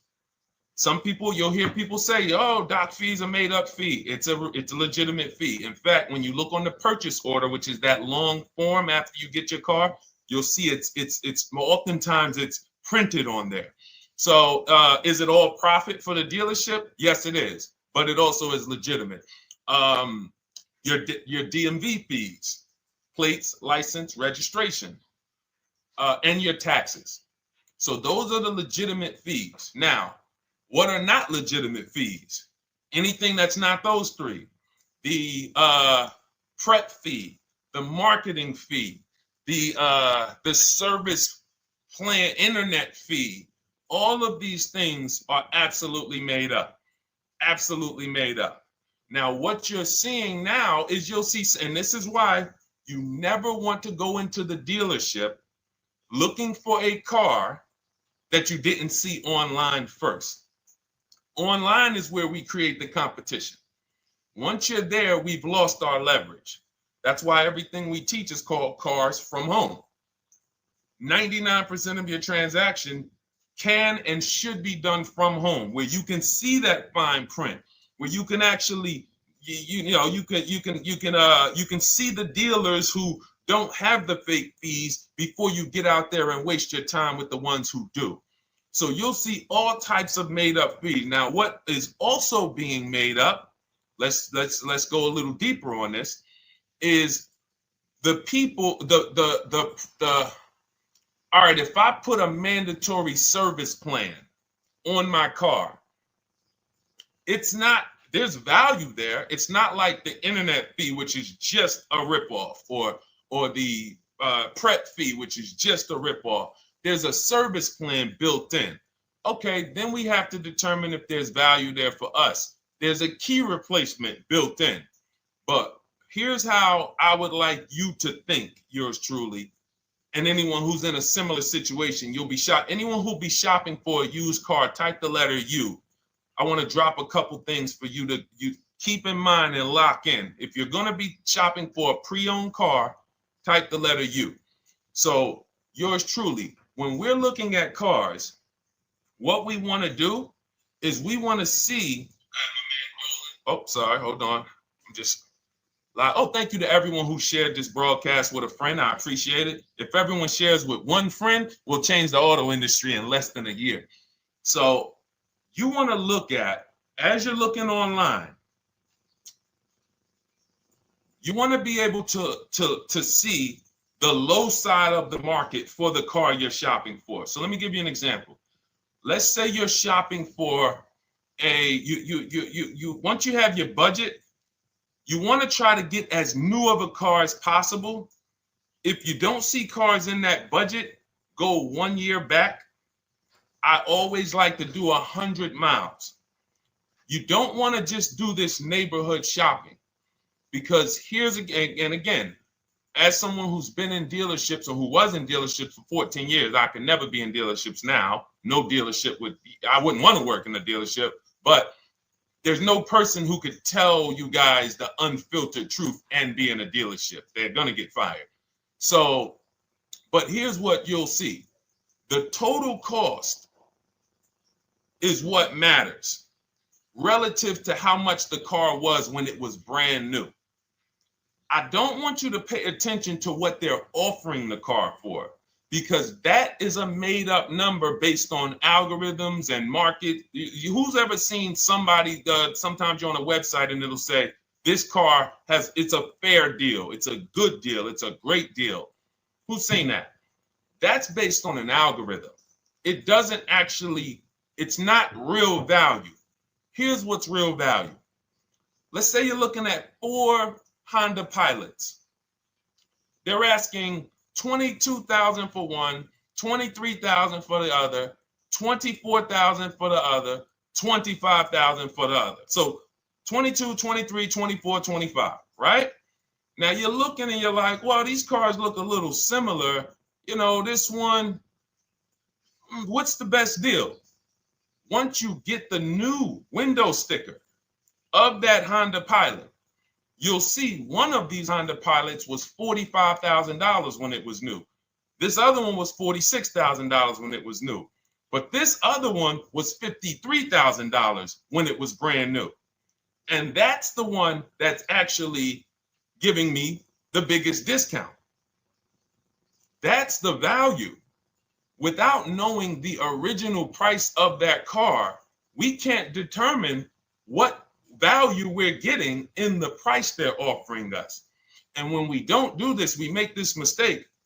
We end up doing what some people did during the pandemic. They paid the same price for pre-owned cars as they were when they were new. Everyone didn't do that, but a lot of people did because they thought this was my only option. There were people who paid $27,000 for a Toyota Camry that was brand new, $28,000. This is how we prevent that. When we call that in Cars from Home, in my book, the true value discount. And this is how I bought my Infinity truck. I was literally looking at 3 of them, 4 of them. They all had similar prices from 30 to 31.8. And literally the one of them was 46, one of them was 48, one of them was 52, and one of them was 55. So when you do that math, and I have a calculator in my book that does it for you, but it's simple. You just put the MSRP in and you create and you divide the asking price into the MSRP. And you'll see, oh, wow, this deal is giving me 42% off. This deal is giving me 30% off. So you see how simple it is now to shop when you look at it, when you're looking at it that way. Oh, this deal is giving me 30% off the original price. This deal is giving me 44% off the original price. Then you weigh those things out. Now, how? I know what some of you are thinking, Deshone, how do we get the original window sticker? You get the original window sticker. Some brands have it on the Carfax. They have a deal with Carfax. And then sometimes you can Google Maroney label. You're looking for this. I'll show a picture of Maroney label. That's a window sticker. This is what you're looking for. Maroney label. And you can do window sticker, new window sticker. There is a service out there that gets them for $5. Again, I'm not affiliated with it, but here's what you should be looking at. That $5 is like my inspection on a home. I'm only doing this for my top 3 to 5 cars. Top 3 to 5. And once I get that, boom, now, if you're not doing this, there's no way you can get great deals on used cars. It is literally impossible because all you're doing is basing it off of smoke and mirrors. So I'm here to tear back, to reveal this whole industry is smoke and mirrors. It's all about psychology, and it's not about you winning. It's about dealers making you think you won. Hold up. Wait. Wings Buff on Instagram said the audio is not working. I smell sabotage towards you. Let me know if the audio is not coming through clear. Let me know, and we'll try to adjust it. I don't know. Yes, exactly, Amanda. It's called real value. Real value. We call it the true value discount. That's what it's called. So it's biggest discount from the original price. So when you're out looking for pre-owned cars, your only mission is to look at, you can ask the dealer sometimes, hey, you got the original price of the car? Again, you don't buy a new car without it. Thanks, Creole Queen. I appreciate it. She said on TikTok, we're fine on TikTok. I don't know why it may be coming through different on Instagram, but maybe log out, log back in, and let us know if it's something that is just coming through on Instagram. But you'll see the difference. Type $ if y'all understand that before we move on, because we got a lot more questions coming in. But without getting the new car price of the used car, it's impossible. We can make up a price. We can literally just make up a price. Oh, we're asking $32,000 for the car. How do you know that's a good price? But when you know, oh, that car was originally $61,000, they're asking $32,000 for it. Oh, I saw another one over here. They're asking $30,000, but the original price was $50,000. It's not a good, you get what I'm saying? Lower price, which is what most people flock to. Oh, this one over here is $1,000 less. But that $1,000 less is getting you $8,000 less vehicle. Okay? Type $. All right, yours truly said she's good. Did y'all get that? Y'all getting this? Let me know if y'all getting this. All right. Thanks, Sweet Now. All right. We are live. This is our Monday, May 12th show. We do these shows Monday through Thursday, 12 noon to about 1:30 p.m. Eastern time. So we'll also rebroadcast the replay throughout the day. So if you couldn't catch it live, definitely catch the replay and you'll be able to catch up on anything you missed. EJ, great to see you on Facebook. How do I buy a Tesla since they only are online and at one price? Great question. You don't negotiate with Teslas because they are actually one price. So when you look at a Tesla, you're actually looking at something none of the car dealers do, but they want to make you think they do it. One price, which means when you come into a Tesla in New Jersey, same price in California, same price in Florida, same price in North Dakota. Every other brand Every single car is individually owned and operated. Every car dealership. And, I remember like somebody came on the show and said, oh, Nissan is overpriced. I said, no, whatever Nissan dealer you went to was overpriced. There's another one probably 10 miles away. There's another one 15 miles away. There's probably 8 more of them within 25 or 30 miles. When they can make you think, oh, we're all the same, they got you. Big mistake. Very expensive mistake. Thinking every dealer is the same. They're all different. Even the ones that are owned by the same people, most times are still in some competition with each other. But Tesla, unless you're buying a pre-owned one price, no matter where you go, no negotiation. That's what it is. No other brand is like that, though. Go ahead, Dolan. Next question. Good to see you, Nia. Good to see you, Chantel Davis. Vanessa, good to see you, Maze of Empathy. Jonas checking in on TikTok. Great to see everybody checking in. Yes, exactly. Now, I'm actually pulling up something from my first book. It was called 52 Car Buying Questions Smart People Don't Ask That Cost Them Thousands. One of the questions was, how, when, and why should you visit a car dealership? How, when, why? There's only 3 reasons to be in a car dealership. 3 reasons. That's it. You're there to pick up your car because they don't deliver. You're there to test drive a car, or you are there to have your car that you're selling them appraised. That's it. You're meeting with the used car manager to have a car appraised. That's it. Everything else we do at home if you want to get the same results that the people are getting who are getting. Look, this is Christopher. Thanks so much for these resources. Read your entire book last night. I've already been underway trying to put my deal together. What a great book. I have my quotes together, and now I'm ready to take the next step with the calculator. Now, what he's talking about, notice he said I have my quotes, plural, because we teach something called the 25 to 5 strategy. You're connecting with 25 dealers. This is for new cars and leases. Different process for used cars. You're connecting with 25 dealers online. I'd show you how to do that in 20 minutes. This is not car buying school. We're getting these cars and these deals in literally less time than it takes you to visit one dealership and buy a car. You'll be there for 8-9 hours. We'll put in a couple hours over a couple days. And I'm getting them. Eventually, you'll be able to be as quick as me. I get cars in 60 minutes. Does not matter what I want. 60 minutes.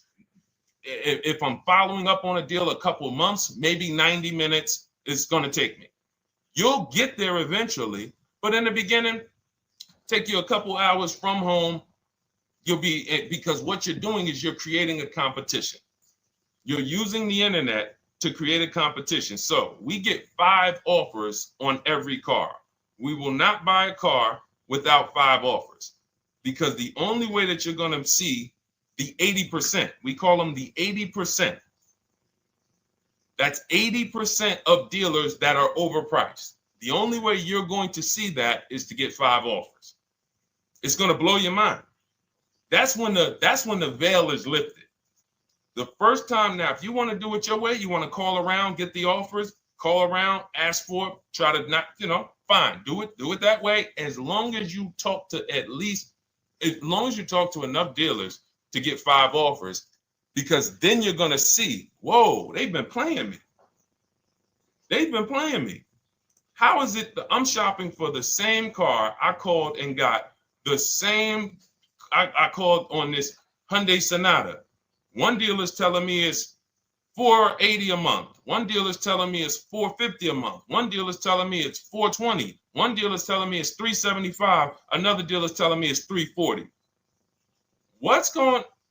That's when you know you did it right.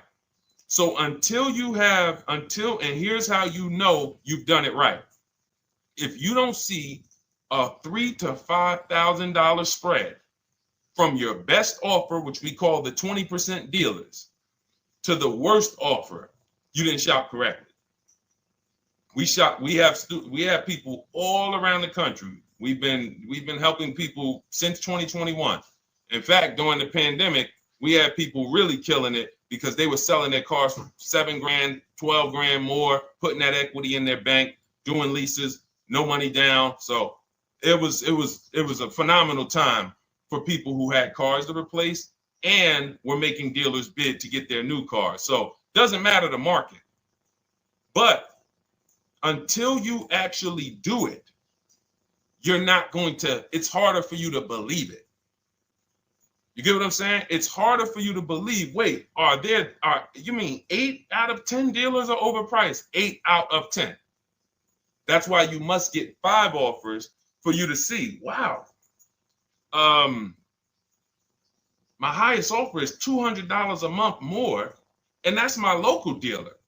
That's the dealer that's 20 minutes away, because oftentimes some of your closest dealers, when they see your zip code, they'll be like, oh, this person is not going to shop us. Let's give them this offer. It's that dealer that's 45 minutes away, an hour away, when they get your notification on their website and they're like, whoa, okay, this is a person in our competitor's market. Let's take this deal from our competitor. It's going to blow your mind. And then it'll be changed. Right now, you're just being exposed to the information. And the same thing on used cars. The best value used cars are $3,000 to $5,000 less than the highest price used cars. It's just what it is, because 80% of dealers are going to, even when they say it's their best deal. Who's had a dealer say that to them? That's our best deal. That's the best deal we can do. Listen, that's the best deal we can do. Who's had that? Raise your hand. Who's in their car buying purchase, in their shopping, has heard a dealer at any time say, hey, that's it. That's the best deal we got, right? They're not lying. They're just not going to do, they'd rather you leave and they'll sell the car to someone else. Because they're like, we're not going lower than this. But here's the thing, their competition will. That's their best offer. It's not their competition's best offer. So it's very important to understand that. Okay? All right, let's go, Dolan. Let's keep it going. Next question. Oh, good day. I'm glad you got the book, EJ. Use it. Win. Send me your success stories. Continue to just follow it step by step. Ask yourself, what step am I on? It's like a checklist. Boom, that step's done. Go to the next one. Boom, check. Go to the next one. Hey, I'm looking for a car right now. I have 7 to 10 grand. Which way should I go? Well, I mean, if that's your budget, you probably can look for, and this is not what I teach, but I do have we call this a smart car. It's not that type of smart car. The little one stands for saving money at the right time. And if I got 7 to 10, what I'm looking for, I'm on Facebook. I'm looking for something. See, and this depends on what you need. See, needs, you pay for 5 things in a car. You pay for 5 things. Remember this. Size. So anyone who's like, oh man, I need to save money. Here's what and let me actually tell you why I want you to know this. When I was in Mercedes-Benz, right? We had people come in. I remember a woman came in. She's like, okay, I got kids. I need the one with the 3 rows. All right. So she needed the one with the 3 rows. We go through it. We pick it out. Once we get her a price on it, it's way outside of her budget. Now, here's what she says. Oh, what about the one, the 2-row one? Now, my question to her, because I'm an advisor, even when I was a car salesperson, I was still, and my brand was Mr. Mercedes. So the people who are in New Jersey, I created the Mr. Mercedes brand. And I said, didn't you tell me you had kids and you needed the 3rd row? She said, oh, yeah. So I said, why are we even discussing a 2-row vehicle then? She's like, yeah, no, you're right. I'm like, this is just not the vehicle for you. And that's okay. But the worst thing you can do is to go smaller than you need on a vehicle, because now you're not gonna like the vehicle in literally the vehicle's not functional for you. So size is very important. That's why I created something called the smart sacrifices. When the budget starts to get tight, You have to know, what can I take out? So size, amenities. Amenities is, do I need the leather? Do I need the navigation? Do I need the sunroof? Do I need the big sunroof? Do I need the wheels, the fancy wheels? These are amenities. You got power. You pay for power. Do I need the engine? Do I need the bigger engine? Can I go with the standard engine? And then here's where the money starts to really go high. Class. So you look at Chevrolet, Honda, Toyota. Okay, that's class. You go to the next class, you're looking at, let's go Infiniti, Acura, Lincoln, Genesis. These are the next class, which means you can have a vehicle, same size, same amenities. It's 10,000, 15,000 more, different class. Then we go, and of course you have Mercedes, BMW, Jaguars, somewhere in between, Lexus. These are going up in class. So, and then the last thing you pay for, which is really expensive, is exclusivity. So when you have a vehicle, oh, no one else has this vehicle, you're going to pay for that. You can have a super small vehicle. It doesn't have a lot of features, but no one has it. It's a ton of money. So as you're looking at your car with a $7,000 to $10,000 budget, you got to ask yourself, what can I take out? And I say, don't let it be size. Go with the smallest vehicle that will suit your needs, and then get the lowest number of amenities that'll suit your needs, the lowest amount of power, and then you look for the most recent vehicle. And I would look for something, let's just say, for example, someone's looking at a Mazda 3. It's a $25,000 vehicle, brand new. I don't need the leather. I don't need the fancy stuff. I don't need a big bunch of power. I could probably find one for 10 grand that's not too old, maybe about 5-6 years old, if I'm looking correctly. But you have to know what you can live without, because if you go and do what most people do, most people are not going to listen to what I'm saying. They're going to go out and they're going to buy a big SUV with leather and all the features, and then they're going to get a 9-year-old one with no warranty because there's just no discipline there. See, the things I'm talking about, the disciplined people, the people who are financially astute, who's like, Deshone, I never knew that car buying was this serious. How, like, I'm overspending by $5 grand every car, a minimum. There's no way that you're not. So these things weren't taught to you. None of us were taught how to buy a car. We were literally indoctrinated into, this is how you get cars, ladies and gentlemen. And who indoctrinated us into that? The auto industry. The auto industry. No one told us, oh, create competition, shop for cars like you shop for other things online. There is an internet, no one taught us that. So you have to say to yourself, all right, boom, I got to unlearn so that I can relearn the new way to make sure every time I get a car that I love and I get the most for my money, which is not what most people are doing out here. There's blood in these streets. You hear people, oh, there's no cars, there's no deals. They're walking in the dealer saying this stuff. Like, you're going into a person who wants to sell you something and giving them all the strategy, all the ammunition to sell you, raise the price. Hey, man, I've been looking for this car. Not many people has it. Cha-ching. Thank you for telling me that. Oh man, the tariffs are coming too, right? I hear the tariffs are coming, so things are getting more expensive, right? Yep, absolutely. Yes, they are, Mr. Customer. Thanks for saying all of this stuff. That's how most people buy cars. That's why the auto industry is just printing money on the public. So you got to change your behavior, and that's what we do here. And it's easy, and it's fun. You look at the people. Look, and we'll take some more questions because I see we got one that just came from Nurse Gregory. I got you on TikTok. So this is our Monday, May 12th live show. So we are live. You can feel free to type your question. We rebroadcast this show throughout the day, but we are live every Monday through Thursday at 12. So, but look, when you look at the confidence from Brian. Look, just finalized my deal. First ever lease using your system. 2025 Honda HR-V Sport, $30,000 MSRP, $395 a month, 1.2 ratio. That means he understands how to value leases when he's putting his ratio. 12,000 miles, 36,000 miles, 36 months, no money down. Initial quote was 434. Then he used our calculator, and the counter offer came down to 394.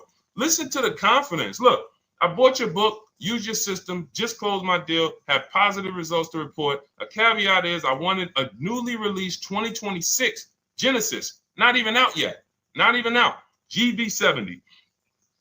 And there are no incentives. I could have gotten incentives on the 2025. However, I wanted the 2026, was willing to pay. I reached out to 20 dealers. We show you how to reach out to 25, but on a Genesis, may not have been as many dealers because it's more of a luxury brand. They haven't built as many dealers for Genesis yet. He says he received 9 offers. Look, that's how we know when you're doing it right. 5 offers, 9 offers, 7 offers. How many offers do you get?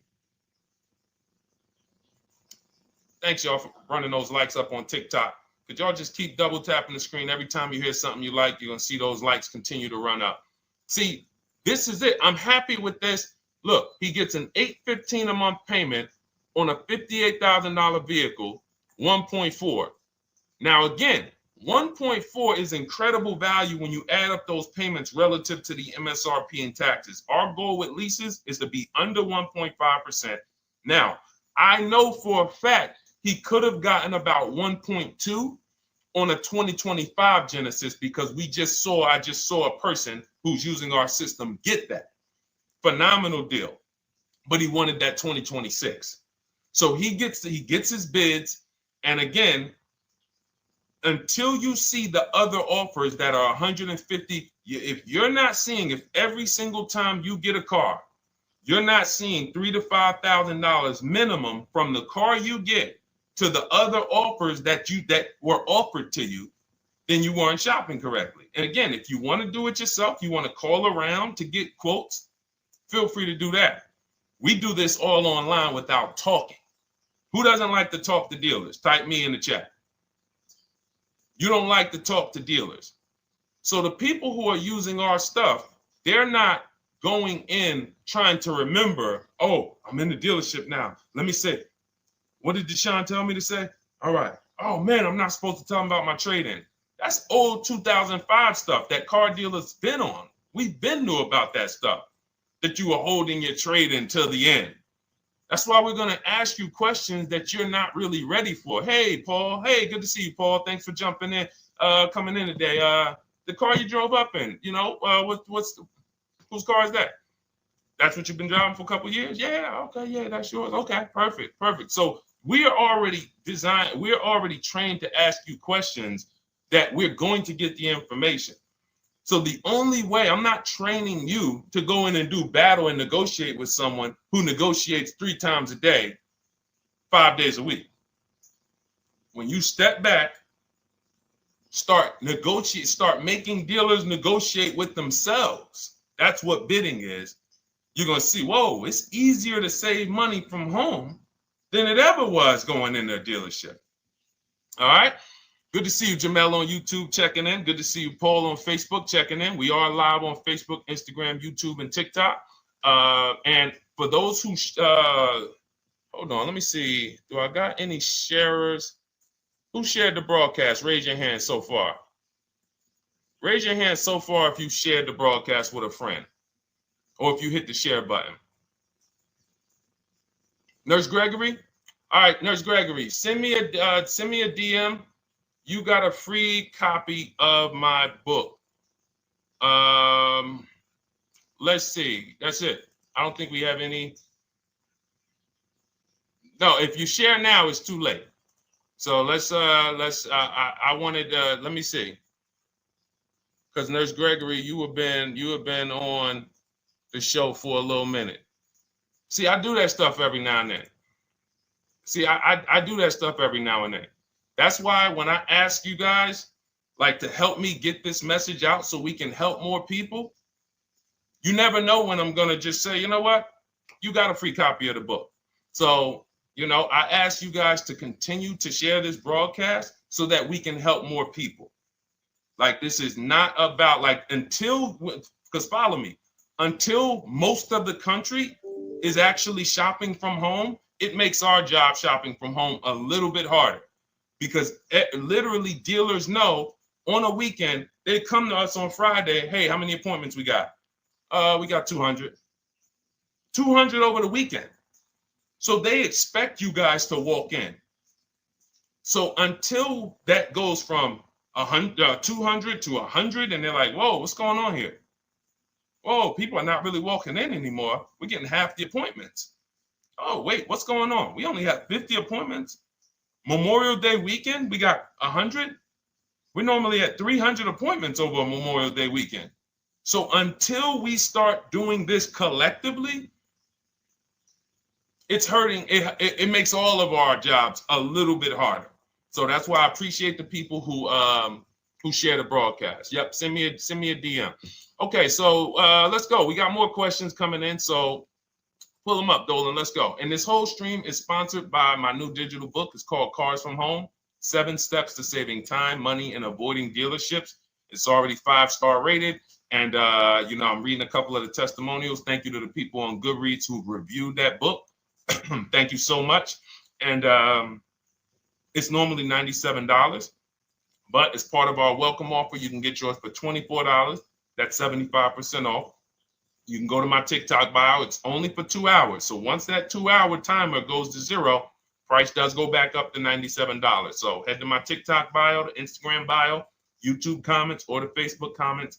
Grab yours for $24. Save you 75%, and just use it. It's a step-by-step blueprint checklist to dominating the car market. Okay? And someone remind me to talk about the 3 pillars of great car deals before I end the show. Please, the 3 pillars of great car deals. We got about another 45 minutes, but remind me before we end the show. If you don't operate with the 3 pillars, there's no way you can get a great car deal. And I know this sounds like bad news, but I can't get you the good news. I'm like a financial doctor. And we have financial cancer when it comes to cars. So it's not a pleasant thing, but we can get you to the other side. You're losing a ton of money. You're losing equity. You don't even know you can sell cars without the title that you haven't paid off yet. You don't know you can sell leases. All of this stuff is costing you thousands and thousands of dollars, but we can get you to the other side. Third, so nowadays, it's always better to just buy new, especially if you plan on keeping the car long term. No, absolutely not. If I'm keeping the car long term, there's something. So step 1 in our book is called the 8-year rule. It's the 8-year rule. Who's always wanted to know what's better, buying or leasing? Type me if you've always been like, Deshone, I hear about buying, I hear about leasing. When is it better? When is it better to buy? When is it better to lease? Who's had that question? We have an anchor called the 8-year rule, which answers the question. The next car you're buying, how many years are you planning to keep it? Type it in the chat. We had a bunch of people that said they'll be shopping. The next car you're going to be purchasing, how many years do you plan to keep it? Okay, Nurse Gregory, I see 5. Okay, let's get some more answers. How many years do you plan on keeping the next car you are going to purchase? 2 to 3 years, Jamel Singletary. Perfect. Good to see you, Jamel.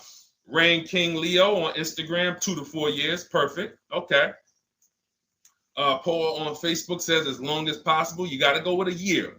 See, that's the reason why. See, the longest possible, well, give me a year, a number of years, because you're going to see people be like, oh, I plan on keeping that car, and I didn't do the research to even find out that the car wouldn't last that long.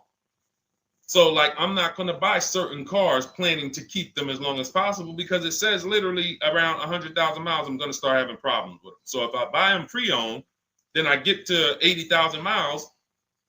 I mean, car starts having, so we need years. Mel Nelson on Facebook, 9.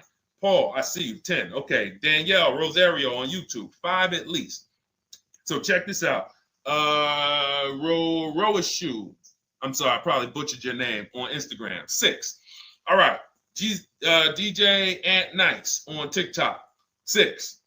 Okay, 8-year rule says If your answer to that question was 8 years or longer, you should be shopping for a purchase, new or pre-owned, depending on your budget. Now, if your answer was less than 8, then you should be shopping for a lease. Both of these things come with caveats. Below market.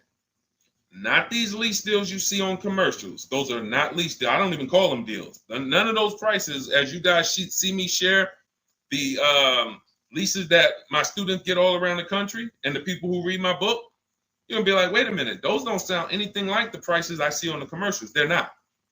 We get below market leases. And most of the time with no money down. We always shop with no money down. On a purchase, you need a below market purchase. Again, you should see $3,000 to $5,000 above on other cars that you didn't buy. So the car you got, whether you're purchasing it or leasing it, it should be $3,000 to $5,000 below the other offers that you've seen, the other cars that you've seen online. So when we look and say, do we go new or pre-owned? And I know some of you got shocked with who was taught never lease a car. Like when I just said the 8-year rule, and I said, hey, all of you who your answer, Jamel, 2 to 3, you should be shopping for a below market lease. Dario, YouTube, you should be shopping for a below market lease.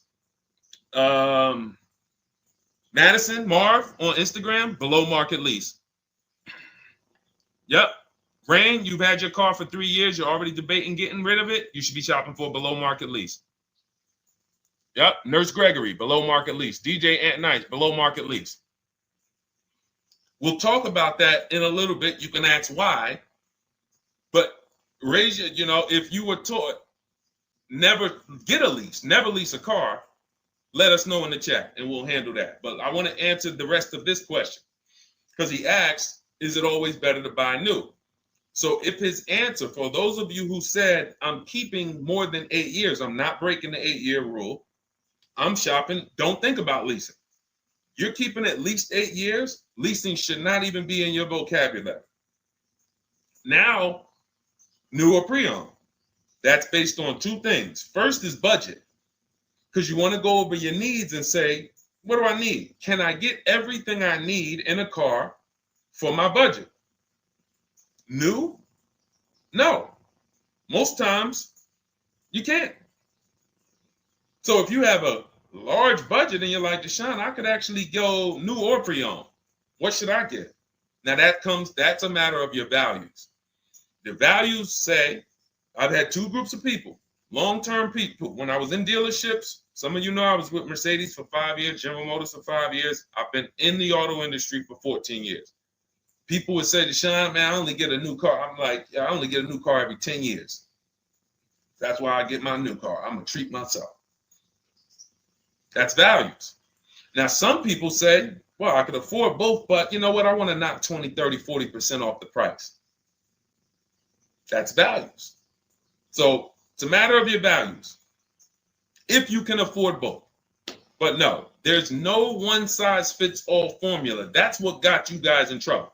That's where you get in trouble at. Listening to people online that say, all of you should do this. All of you who's heard people say, this is the funniest thing in the world to me. Who's heard people say some teachers, car gurus who've only bought 30 cars in their life, they think they're a guru. Who's heard them say, never buy a new car? No one should ever buy a new car ever. Who's heard that? Who's heard that? Who's heard that? I'm going to tell y'all how funny this is and how bad this advice is. And one day, I would love to be on a panel with like people who talk cars. All I need is 10 minutes. We're gonna rip them from leasing down to everything. So everyone should buy a used car, right? Oh, wait, I don't want to talk about your dad though. Miss you dad. She said I heard it from my dad. All right, but your dad probably is not saying everyone should buy used cars. There are people who say, all right, Paul, you've heard it. All right, Rain King Leo, you've heard it. So let me ask you a question. If we ask some of these people who swear, hey, none of you should ever buy, and they talk to millions of people, and they preach this, no one should ever buy a used car. So here's the question. how do the cars become used? If no one should buy a pre-owned car, if no one should buy a new car, rather, how do the cars become used? So let's just say you could snap your fingers. So if you had it your way, no one would buy a used car. No one would ever buy a used car, ever. So you snap your fingers, that would be your wish, right? Yes, exactly. So how do the cars become used then? So if something that you're suggesting could not get 100% market penetration, it's not a good idea. It's not realistic. There are people who should be leasing new cars below market. When you lease a car, you get a brand new car that year, 2025, all the latest and greatest. You're the first driver, unless you get a demo, which has maybe, it's a couple months old, within a couple thousand miles. But other than that, it's a new car. That's what you're leasing. Got to get multiple offers or they're going to overcharge you. You'll go in, you try to go in and, hey, work me up a lease deal. You'll be like, whoa, this doesn't sound like what Deshone said those leases. But that's got to say, because we don't go into dealerships to get lease prices. We stay at home and get multiple prices from home. You're walking into an 80% dealer. But yes, that's the difference. So the 8-year rule is to be your anchor for when I should actually be buying or leasing. And then once you go and say, I'm buying because I'm keeping 8 years, then you let your budget dictate whether you're going to shop new or used. And then you if you could afford both, it's a matter of your values. You want to treat yourself to a new car because you can afford it, make sure you get a below market deal, multiple offers, or do I want to get a pre-owned car so I can knock 20, 30, 40% off the price? Okay. All of this is in my digital book, Cars from Home, 7 Steps to Saving Time, Money, and Avoiding Dealerships. You can get your copy for 75% off for the next 2 hours. That's our welcome offer. And you'll have everything I teach about how to get below market leases, below market purchases, below market bank bidding wars. We created something called the bank bidding war. For those of you who are going to need a loan, where do you get your loan from? Some of you say the dealer. Some of you say, oh, I get it from my credit union. Some of you say, oh, I get it from my bank. This needs to be a bid, because whenever you're doing it like that, you don't know. How do you know for sure that that was the best interest rate you could have got? 2 points on a loan could be $2,000. 2 points. So if somebody said, oh, I'm paying 6.9, but you could have got 4.9, literally thousands of dollars. So, and again, that goes into the 3 pillars of great car deals. We haven't discussed that yet. We'll do that before the end of the show. All right, let's go. More. Oh, by the way, for those of you who I didn't finish the sentence, you want your copy at 75% off instead of the $97, which is the normal price. You get it for $24. Head to my TikTok bio. There's a link there. Click it, and then head to my Instagram bio. There's a link there, and then we have a comment in the Facebook and YouTube comments for you to grab your copy for 75% off. Once it's 2 hours expires, goes back up to $97, and it's still worth every penny, because as you can see, Marie used it and she saved $13,000. So what's her return on the investment of $24? Just wanted to reach out, say thank you. Using your guide, which is the book, I saved over $13,000 off MSRP, got my payment to be hundreds lower per month and maintenance included, no money down. Just wanted to say thank you. Keep sending me these emails, y'all. I love bringing these emails onto the show. Like, our world, that what we do with these cars it's a whole different world. Like, that's a great show, but it's also our life. Like, different, it's a different world. We operate in a different world. I got a lot of books on my shelf here. I cannot tell you books that actually give me ROI like Cars from Home. Like, she bought a $24 book. Even she might have got it for $97. And she saved $13,000 on one transaction. What about her? What about her significant other, if she has one? What about her children? What about her family and her household? What about when her mom or dad needs a car? It's endless ROI for one investment. Okay? So shout out to everybody that got their copy. Please keep sending me your emails. I love getting them. Let's go, Dolan. Next question. Awesome, DJ and Nice. You're gonna love it. Like, let me just say this one thing. Keep Dario's Dario from YouTube, keep his question up. But I want to say this to you, DJ and Nice. My niece, she's 20. Some of you heard me talk about her on earlier streams. She told me, listen, Uncle, when she asked me, what should I do? I said, I knew she's not keeping the car 8 years. I asked her because there are some young people who just are not into cars. Like they will literally drive one car long term, but typically in your 20s, things are changing, jobs are changing, families changing. Your needs for the car may change. So I'm like, listen, 8-year rules. You should be shopping for a lease. You're going to save way more money. Most people go out there and they'll tell you go buy a used car, and they'll put you in a used car for $300, $400, $15,000 is only, that's $300 a month. They'll go and put you in a, $400 payment, $20,000 used car, $18,000 used car. You barely got a warranty. Maybe you got no warranty. So in a year, 2 years, you better have a tow truck on speed dial, just so, you never know. You get what I'm saying? Not saying it's a bad car. Used cars, 5-year-old, 6-year-old, no warranty. You better have roadside assistance. So I said, let's do this. Pick a new car, go drive one, pick one under $30,000. Because she said, I would like my payment to be like, under $350. I'm like, all right. She's got her credit to where it needs to be.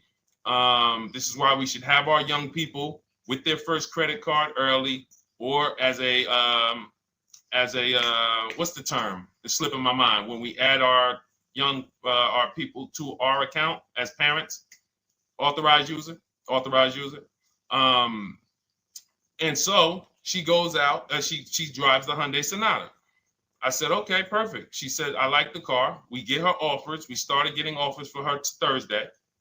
By Saturday morning, her best offer was $338.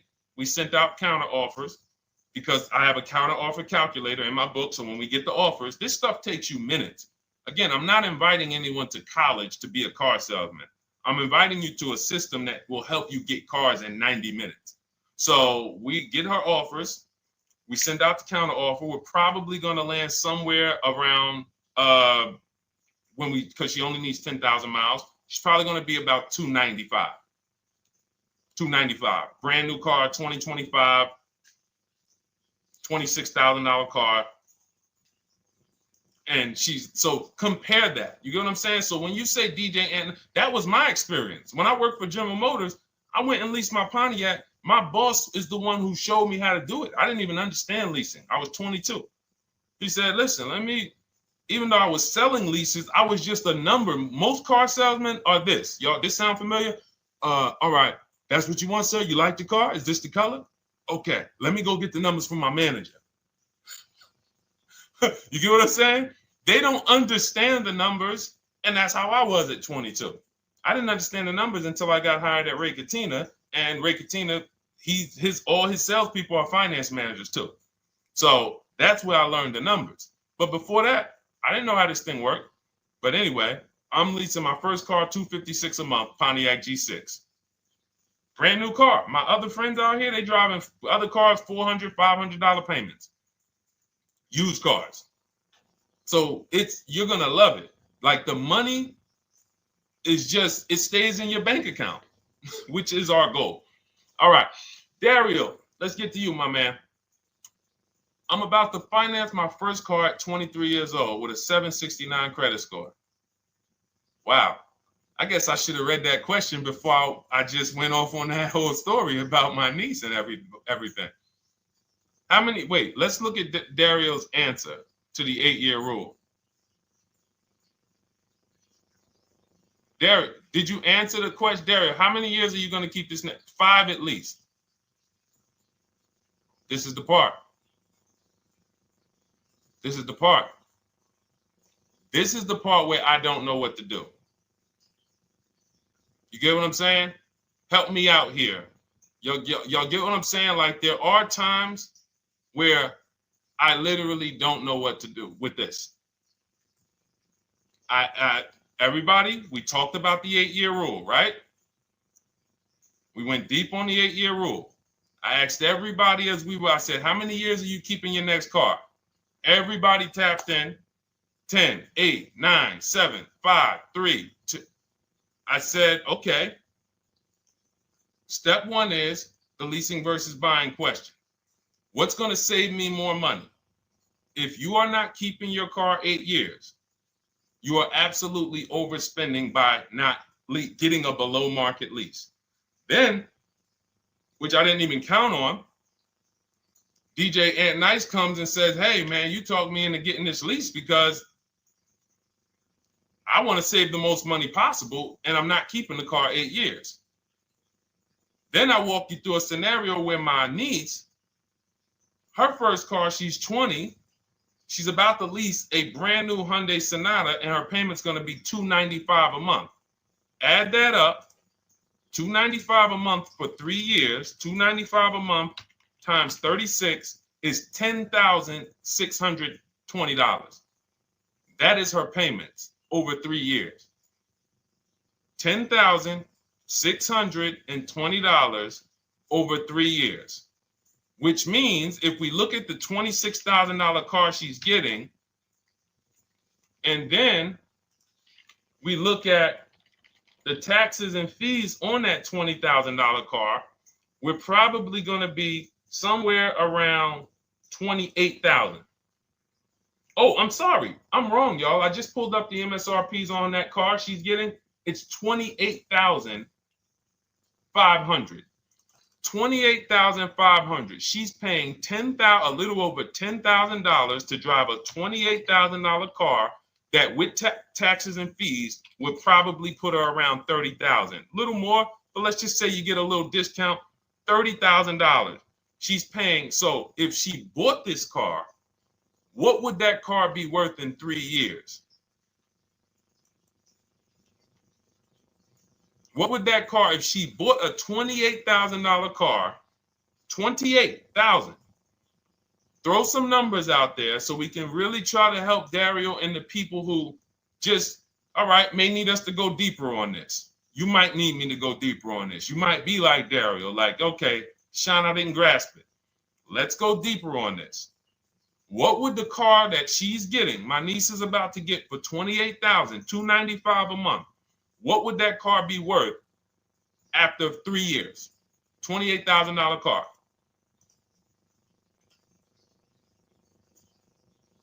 KJ Wonder, it's in the bio. Just click that link in the bio and you'll see a link that says $24 welcome special. Go grab it and come on back to the stream.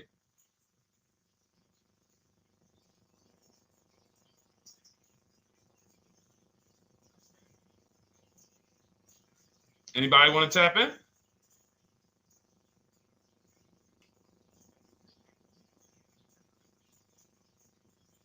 Thank you, DJ and Nice. I don't think that's right. So a $28,000 car after 3 years is worth 23? No. That's not after 3 years. That's probably like 1 year. After 1 year, it'll probably be worth 23. 15K depending on the brand. Paul, I think you're gonna lose more than. I don't know one car that sometimes like I don't know one car that depreciates $8,000 in 3 years. So I'm a conservative person when it comes to my numbers. That car is like, let's be real here. You don't buy a Hyundai Sonata, come back in 3 years, you paid $28,000 for it, come back in 3 years and they give you 20 for it. It's going to be more like $13,000, $15,000. What if you have an accident? You get what I'm saying? So, and unfortunately, you know what's hard about this? The only people who really understand depreciation and how much cars lose value are people who pay cash. It's very tough for you to see what you're really getting when you're a payment shopper. But as someone who never, listen, people would love to go into a dealership, get a car for $28,000, come back in 3 years and get $20,000, come back in 3 years, get $18,000. I only lost $10,000. That doesn't happen. That's why people come back in 3 years and they're like, that's all I'm getting? So the point is, she's paying $10,000 of depreciation over a 3-year period. That's it. So in order to beat what she's about to get, or people who are getting below market leases, any people who are getting below market leases like we teach, you would have to get at least $20,000 to beat her. You would have to get at least, because she's only spending $10,000 over 3 years. And sold by foreign. Guys, this is not, this is really not up for debate. I am, and unfortunately, maybe the pandemic threw you off, because some of you, if that was like your first car you ever replaced, and you went and you got out of that car during the pandemic when every car was worth $7,000 to $12,000 more than it should have been worth. You can't do that today. And we had people right after the pandemic writing me saying, "Oh, yeah, I'm gonna do this, and then I'll go and trade that and get all my money back like I just did before." No, that was a very rare case of limited supply, the supply chain of cars.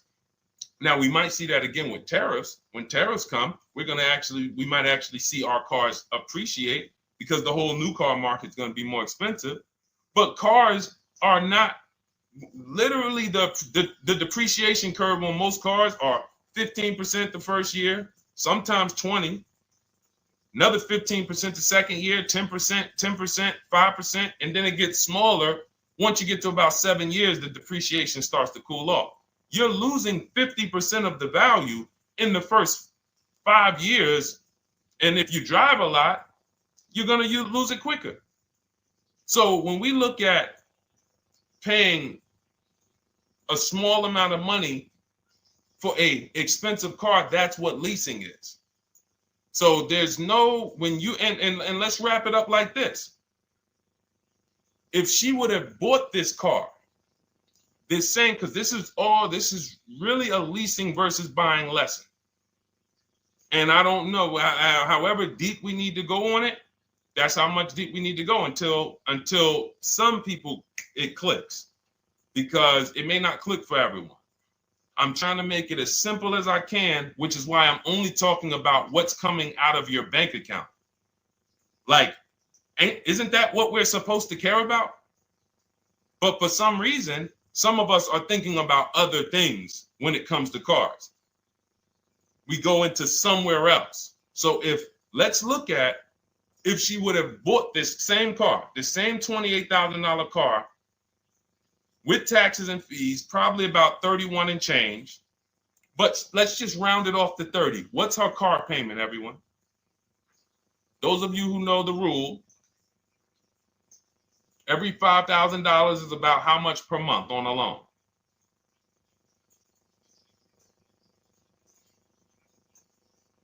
Every $5,000 is about how much on a loan?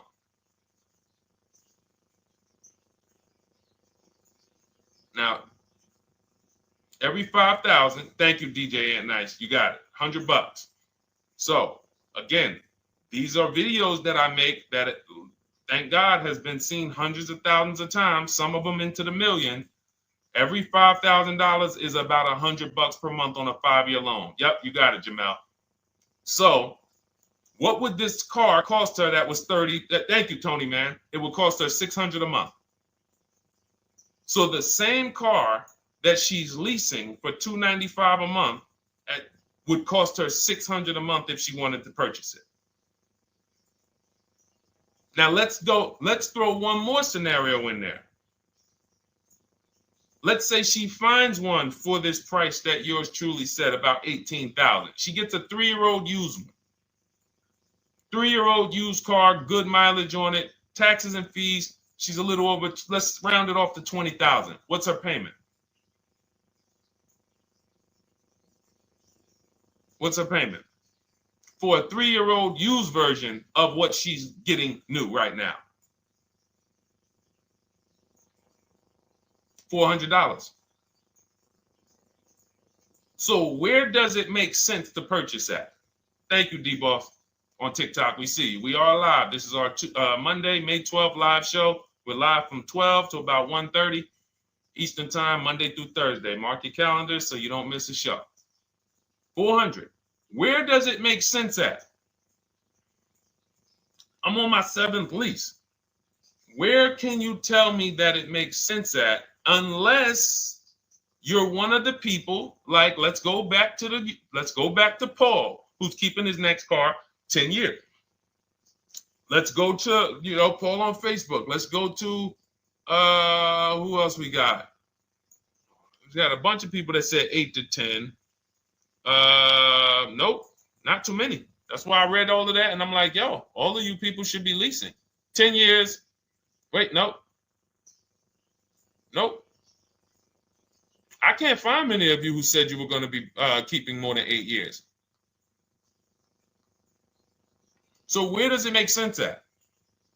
That's 3 scenarios where we took the same exact car that she's about to get for $295 a month, brand new 2025. We said, okay, if she got the same deal on that new car, she'd be paying $600 a month for 5 years. If she took it for a 6-year loan, she'd probably get her payment down to $500, but that's for 6 years. And again, she's not keeping the car that long. So when she goes to replace it, she's probably going to have negative equity in 3 years, like most people. Come back, every single car transaction you do, oh, I'm replacing it. Oh, you got negative equity. Oh, dang, how? This is how. And then we took another scenario of her buying a pre-owned one, and her payment on a 3-year-old one with 1 year left of warranty is higher than her payment on the new one. Where does it make sense? Thank you, Tony, man. It doesn't. It doesn't. Listen, depends on the interest rate and the length of the loan. We always, this is an average interest rate. So it's not going to be, your interest rate isn't moving you from from every $5,000 on a loan being $100 a month to every $5,000 on a loan being, $50 a month. No, it's not the way it works. Good interest rate, maybe every $5,000 is $90, 85 tops. It's not 50, to the point where, and this is how people get in trouble. That's why our people don't get in trouble, because they don't go in looking at a $20,000 or $30,000 car saying, oh man, I'm gonna get that to $400 a month with no money down. Yeah, you'll get it $400 a month with no money down. Your loan's gonna be 96 months. So when we have these boundaries, this is how we move. We're not even talking about the bidding process. We're talking about the bidding process is how we get the dealers to give us the best prices. Right now, what we're talking about is structuring our deals. Because if you go out and you get a great deal on a purchase, but you should have leased, you got a bad deal. You got a bad deal. If you go out and you get a great deal on a purchase, let's just say she gets $5,000 off this car. So instead of 30, she purchased it, she got them to knock off $5,000. Her payment still, instead of $30,000, it's $25,500 a month. Thank you, Just Enjoy, appreciate it. It's fine. So a great deal on a purchase, when you are not keeping the car 8 years, is a bad deal, because it cannot compare to if you had gotten a below market lease. It just doesn't compare. That's why I'm showing you these numbers. I'm a math person. I was in calculus as a junior. I love math. And my goal is to try to make the math simple by just showing y'all, hey, here's 3 scenarios: new car, used car, lease. Here are the numbers: $600 a month, $400 a month for the used car, $295 a month for the lease. But we say we want to save money. We say, oh man, things are getting more expensive. Money's important. But we're still letting old mindsets make us do things that don't serve us, because we were taught that, even though it makes no financial sense. So the hardest thing that I have to do is get you to unlearn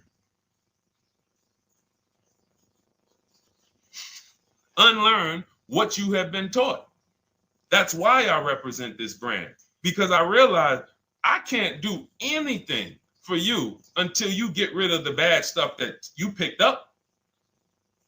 You didn't go to school and you were indoctrinated into, this is how they taught me to get cars, even though it makes no sense. It creates buyer's remorse. You leave the dealership hoping you got a good deal. I hope I did all right.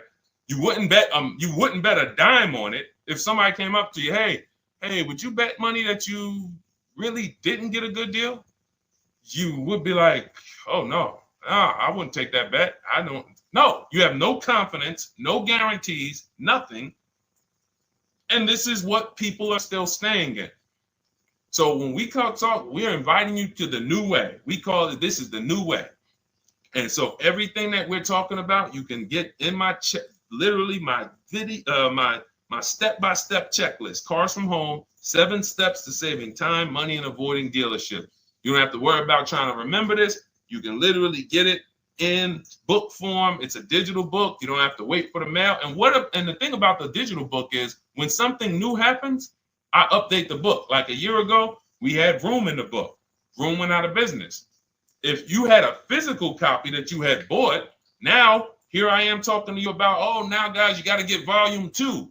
No, I just went in, we update the master file, Room's going, process stays the same. So that's the thing. So it's normally $97, but as part of our book launch special, you can get your copy for $24, 75% off. It's a 2-hour only offer. So next 2 hours, if you visited, you'll see the timer. Once it gets to 0, the investment is $97, and it's worth every single penny. The return on that $97 will be incredible. But if you get there before the offer expires, you get yours for $24. So head to my TikTok bio, click that link, my Instagram bio, the YouTube comments, or the Facebook comments. We have a link there for you. Grab your copy for 75% off. All right. All right, Dolan, let's go. We got time for a couple more questions.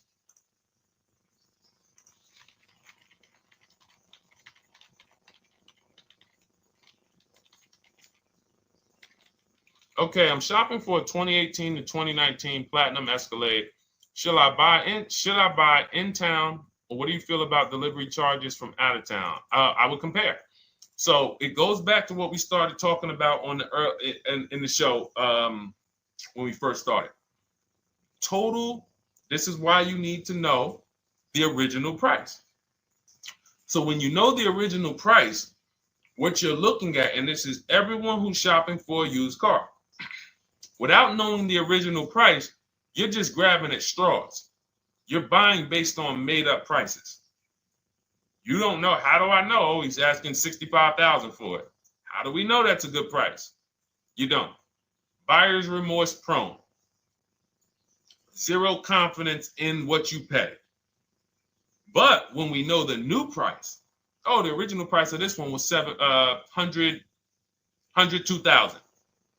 Original price of this one was $110,000. Original price of this one was $90,000. And when we get into more expensive cars, the losses become way more. To whom much is given, much is also required. So the losses on 80, 90,000, 200 Bentleys, Rolls Royces, the losses become multiplied dramatically.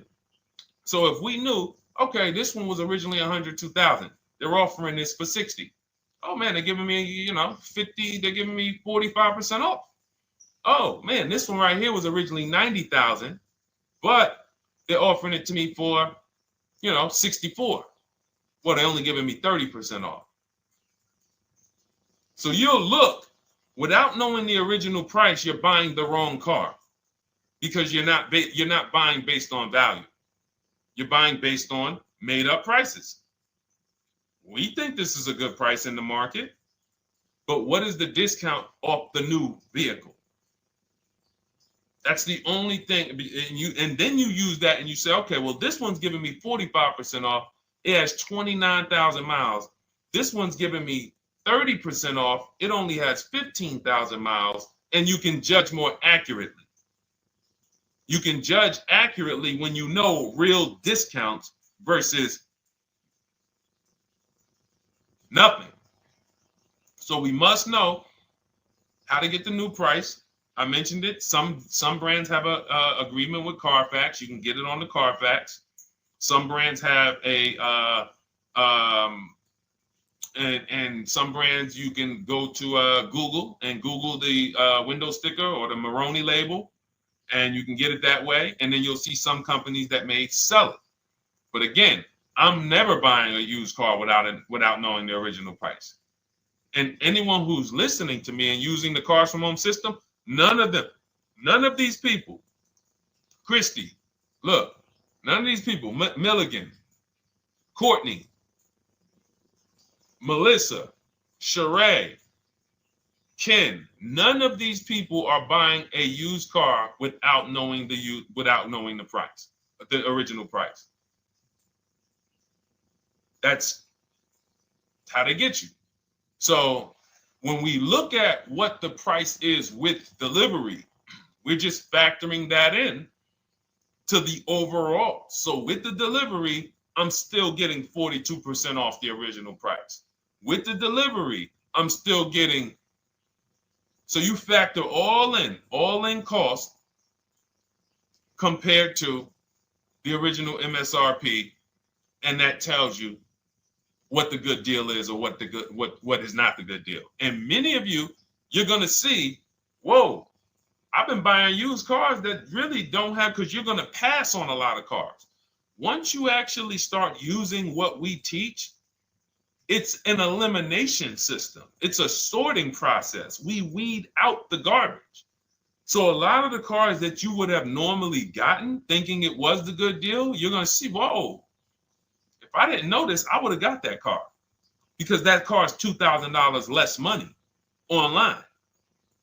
But when I got the original MSRP, I see that this car has $20,000 more equipment in it.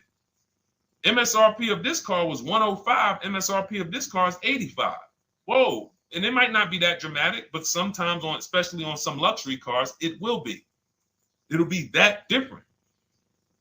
So this is how we gauge value. So when we pull off in the dealership, you see people, they send their numbers. You're going to be quick to write me. Man, I can't wait to write Deshone and tell him about this. I can't wait. Man, you're going to be just like all these other people, all these people we show. Rosalie, I can't wait to write him because I am confident in my deal now. Like, whoa, bro, I just got a used car. I got 48% off the original price. Man, confidence. Would you bet money that you couldn't have got a better? No, yeah, I bet money, man. I did my research, man. I stayed at home. I used the internet like you walked me through it. There was no better deal. I had to, and you know how I know? There's a couple signals that I look for. People say, man, I had to drive an hour and a half to pick this thing up. I'm like, I know you did it right. People want that neighborhood dealer to be, oh, that's my dealer. You own it? No. Somebody did that. Hey, yeah, I work out with a guy at the gym. He came up to me one day. He said, yeah, because I went to my dealer the other day. And, they was telling me. So when I hear this, that just literally is like, oh, you own a dealership? Oh, no. I mean, you mean the dealer that sells you cars and services? Yes. Okay. See, it's just these are not our friends. People inviting their car salesmen to their barbecues. Start making them bid. Watch how quick you see Charlie is not coming to the barbecues anymore. You got your car salesman coming to the barbecues with you. Hey, how many cars? Oh man, this is Charlie. Charlie, let me introduce you to my neighbor Jane. Charlie's been selling our family cars for years. Charlie's like, yeah, hey Jane. Yeah, hey, listen, Charlie, how long we known each other? Well, I knew your grandfather first. Yeah, listen, Charlie, hey, watch you start one transaction where Charlie gets a message, your message from online. Hey, this is Nicole Stewart. I'm looking for this car. We have all of these templates in my book too, so you don't even have to think about what you're going to write. You just copy and paste them. Hey, phone's going to be ringing for him. Now, we use a shopping email and a shopping phone number. We never give the dealerships our phone number. We don't want dealerships coming to our personal phone number. We use a Google Voice and we create a brand new Gmail. So you look and next thing you know, you're getting a phone call. Hey, Miss Stewart. Hey, Nicole. Calls you by your first name because, he knows your grandfather and everything. Hey, Nicole, I just got the email saying you wanted to get some, you were shopping online. Like, what? Come on. So when are you coming in? You come on in. No, actually, I decided I'm going to get a couple offers. I just want to make sure. Now Charlie has to compete.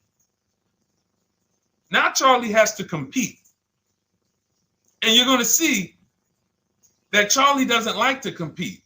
He likes to make you think he gives you a great deal.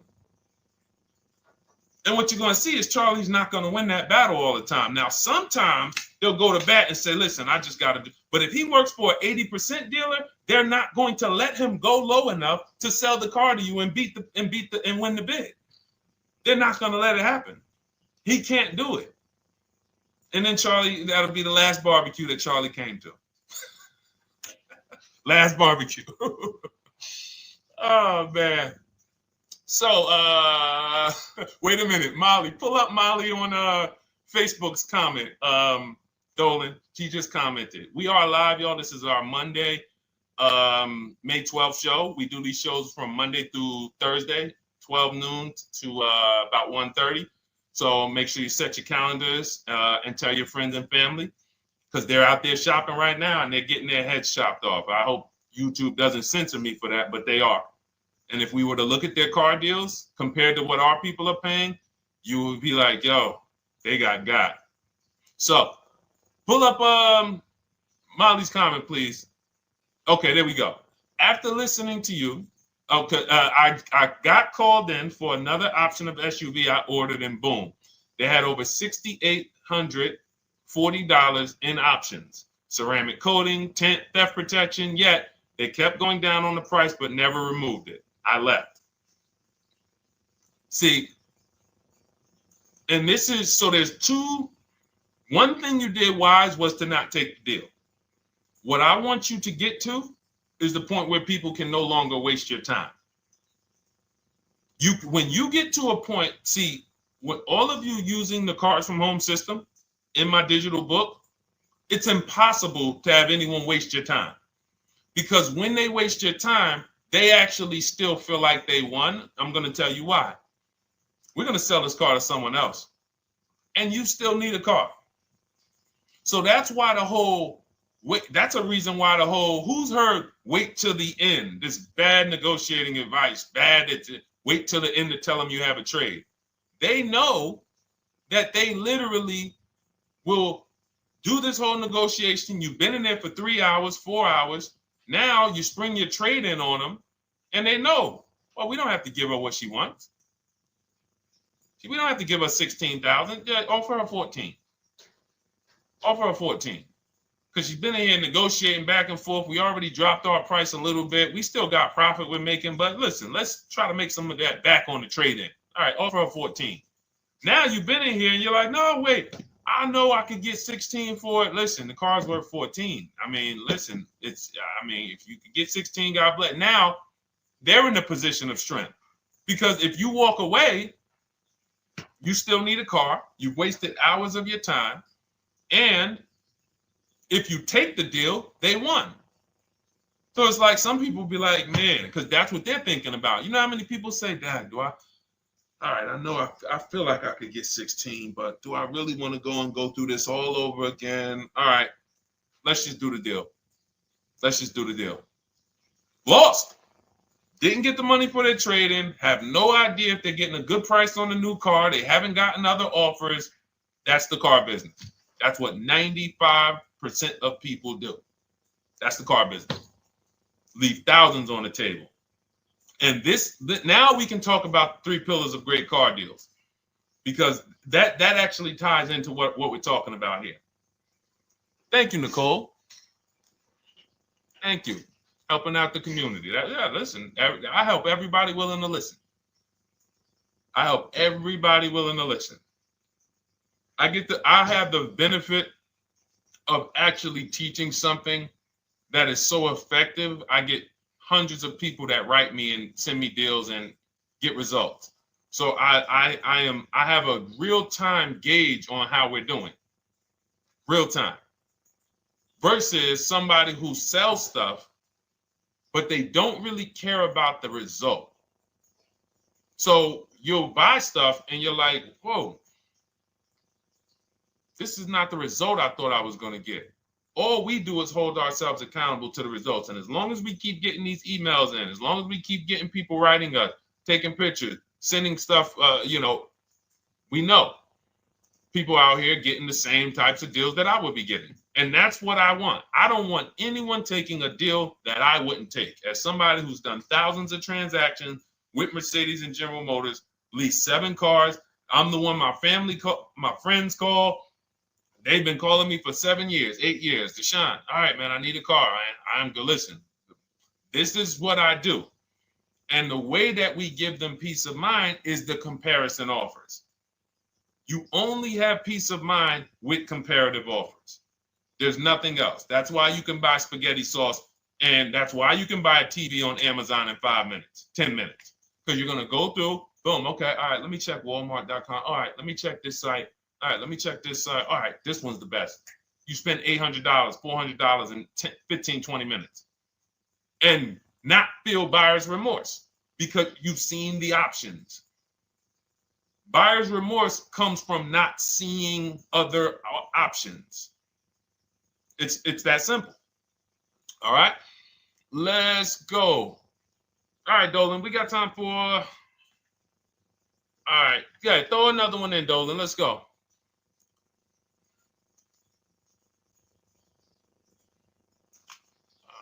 right. Okay, 2015 Mercedes-Benz C-Class C300. Hey, wait a minute. R. Hunter Photography. Just got the book, and I'm looking forward to reading it. Congratulations. Everyone who got your book, just type book in the comment section. I just want to give you a shout out. Thank you so much for those. If you have the book or if you just got the book, just type book. Thank you so much, R. Hunter Photography. Appreciate you. Make sure you send me your success story. That's what I care, whether you buy, lease, or purchase. Even when you use the bank bidding war, show me, hey, yo, this bank was at this interest rate. This bank was at this interest rate. And then the dealer got me this. Write me all of that stuff. I love hearing all of that. Michael, good to see you. Michael McLaurin on TikTok. Thank you so much. Use it and win. Use it and win. I want that book to return to you $5,000 to $10,000 per deal. So every single time you do a car deal, that book should be returning to you $5,000 to $10,000 per deal. All right, 2015 Mercedes C-Class, 85,000 miles. What are you thinking? See, there's nothing there. You get what I'm saying? There's nothing there. You have nothing to compare it to. Now, here's the thing. We teach something in the book called, and we still got to go to the 3 pillars of great car deals again. But there's nothing, we teach something, there's no boundaries in car buying. There haven't been no boundaries. For example, let's talk about the most expensive purchase most people make. Now, in this case, sometimes it's people's cars because people aren't buying houses as much as they used to. But the most expensive purchase people make is their house. Would anyone on here get a 40-year mortgage? Anybody? Yes or no? Thanks, EJ. Enjoy the book. I can't wait to hear from you. Anyone? Would anyone get a 40-year mortgage? Anybody? We got smart people on here. Anybody signing up for the 40-year mortgage? No. Okay. So if no one's signing up for the 40-year mortgage, the question is why? Why? Because we know that's too long. If you got to take a 40-year mortgage, go. God bless you. Yes, go get you. God bless you. Hope she's well. And I'm glad you got your book, Daryl. Would anyone, and you don't have to worry about reading it. It's a step by step. It's a checklist. So do one step, check that step off. Next step, check. Boom. That's how it is. Because there's a built-in. It's been built into our education. You don't take a mortgage longer than 30 years. And if you want to be super conservative and you can afford it, take a 15-year mortgage. But we don't go 40. We don't go 50. They're available.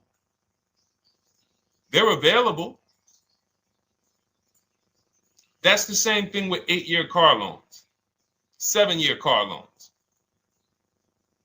And when we look at, so we have something called the rule of 72, which is 6 years, and the 10th birthday. What this says is you should never take a loan longer than 6 years, 72 months, and you should have the car paid off by the 10th birthday. Now, why? Because when I was in Mercedes, people who would come out is two people who hate, this is actually the same person. They hate Mercedes. They hate BMW. Why? Because they had an older one, no warranty, and they could not afford the maintenance and the repairs on top of the money they were paying for it. They hate it. You ever hear people say, oh, never buy that, man. I had one of those. It was a money pit. It was a money pit because you bought one that you wanted to shoehorn your way into the car. You couldn't afford the one that had the warranty, 3 years, 4 years old, buy an extended warranty, keep it 8, 9, 10 years, pay the car off in 5 or 6, and then you have, a couple years with no payment. You still have money to the side for your maintenance and your repairs when things go wrong. No, you bought one right from the start with no warranty because you wanted to be in a Mercedes. And they come out crying. You could just see it welling up in their eyes. We know, we've seen it too many times. That's a brand that people without any affordability index, they're going to buy cars that they cannot afford because they can afford the payment. And the saying is, if you can't afford to maintain it and repair it, you can't afford the car. So we never want a car that has a loan on it past the 10th birthday. That's an affordability gauge. That means I'm looking at a 6-year-old car. Car is 6 years old. 4-year loan. The amount of the number of years on the car, and this is in my book. Nothing I'm telling y'all is me coming off the top of my head or off the fly. I'm teaching you out of my book. That's what these shows are. I'm literally, when you are reading the book, I remember Deshone talking about this on the stream. Oh, I remember Deshone said this on the show. Everything I'm teaching you on the show is my book. So you can understand. I'm not winging any of this stuff. But when you look at the rule of 72 on the 10th birthday, it says the age of the car and the number of years on the loan should not go past 10. So if you're looking at a 5-year-old car, that already says my budget can only afford 5 years old. Like I can't get 4 years, 3 years old, which means I need a 5-year loan. If I'm looking at a 4-year-old car, I could do a 10-year loan. I mean a 6-year loan, because that's under 10. If I'm looking at a 3-year-old car, I can do a 6-year loan. 2-year-old car, 6-year loan. But if I'm looking at a 7-year-old car, 3-year loan.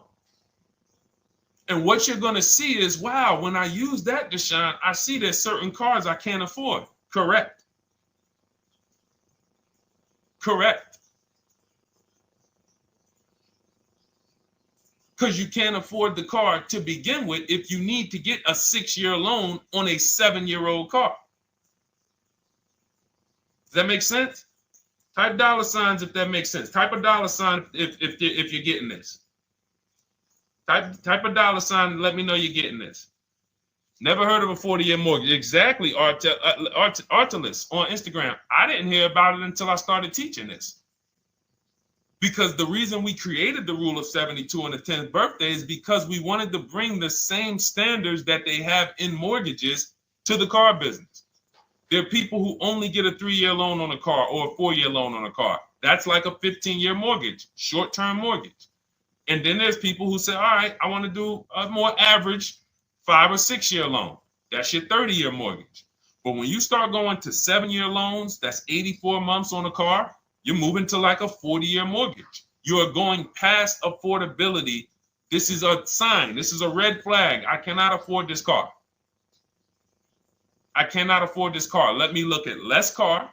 Let me look at what I can sacrifice. We talked about that earlier. Can I sacrifice size? You don't usually want to do that unless you're getting a car that's just big for no reason. Oh, I just like big cars. Well, you might not want to get a big car in this time. You might want to go smaller. But never get a car that doesn't cover your needs in terms of size. What you really want to look at is amenities. All right, I don't need the big sunroof and the leather and all of this stuff. You know what? Let me go to the next amenities down. Class. So you're like, oh man, I'm used to driving Lexus. I'm used to driving Mercedes. I'm used to driving Genesis. I'm used to driving Infiniti, Acura. No, maybe you got to go down to the next class. You'll save $5,000-$7,000 going to a lower class of vehicle. These are the things that you want to be looking at. This is how you want to approach. This is how you don't. This is how we win. This is how you understand your car transactions versus just like, all right, time to get a car. Can you just do this for me, Mr. Person who I know is going to make money on me, and it's your job to make money and they're going to fire you if you don't make money on me? Could you just get me the best deal possible? No. EJ, thank you. Ray, getting value out of it. I see you. Awesome. Deshone, how much should we try to negotiate out the door? That's a bidding process. See, that's a feeling for, we don't worry about that. I'm going to tell you why. Some deals, their best deal is going to be $10,000 off. Some cars, the best deal is going to be $5,000 off. Give you an example. In some deals, the best deal is going to be, you're not ready for this, almost $30,000 off. Now, let me show you each one. So when you look at, where's Tiffany? So Tiffany, no, that's Chris. Hold on. That's Kanika. Oh, wait a minute. All right, let's go to the. So the question you're asking reflects normal negotiation, which is we're feeling for the bottom. We don't really know where the bottom is. We're feeling for the bottom. And you're feeling for the bottom, it's a losing strategy because you don't know how deep, you don't know how low the bottom is. When you feel like in your gut, okay, I think this feels like the bottom, you take the deal. Losing strategy. Because the bottom is different for everyone. So you look at somebody like Sean. Sean gets 15, he bought an F-150 Lightning. He got, with the discount from the dealer and the hidden money, unadvertised rebates, over $20,000 off his F-150 Lightning. Over $20,000 off. Now, you look at somebody who, let's see if we can find Kimberly. Kimberly, when she got her Maserati, I love just keeping Kimberly up because she's like, you know, she got over $20,000 off her brand new Maserati when she got it, even though it was last year. But I want to look for a smaller deal. So I think I might have took Tiffany's down. Hold on. Because Tiffany got a Mazda. Hold on. I used the strategy in your book. Hold on. Tiffany got a Mazda, and when she got her bids, her best offer was $6,300 off. That was the best offer on that car. But she had other offers that were $3,000 off, $2,000 off, sticker price, over sticker. That was $63,000 off, $6,300 off. Then you look at somebody like Milligan. Milligan got the biggest discount I've ever seen in my life. She got a $79,000 car. She got her bids, and she got almost $30,000 off. It's $79,000. She paid $51,359. Brand new car. Brand new car. Brand new car.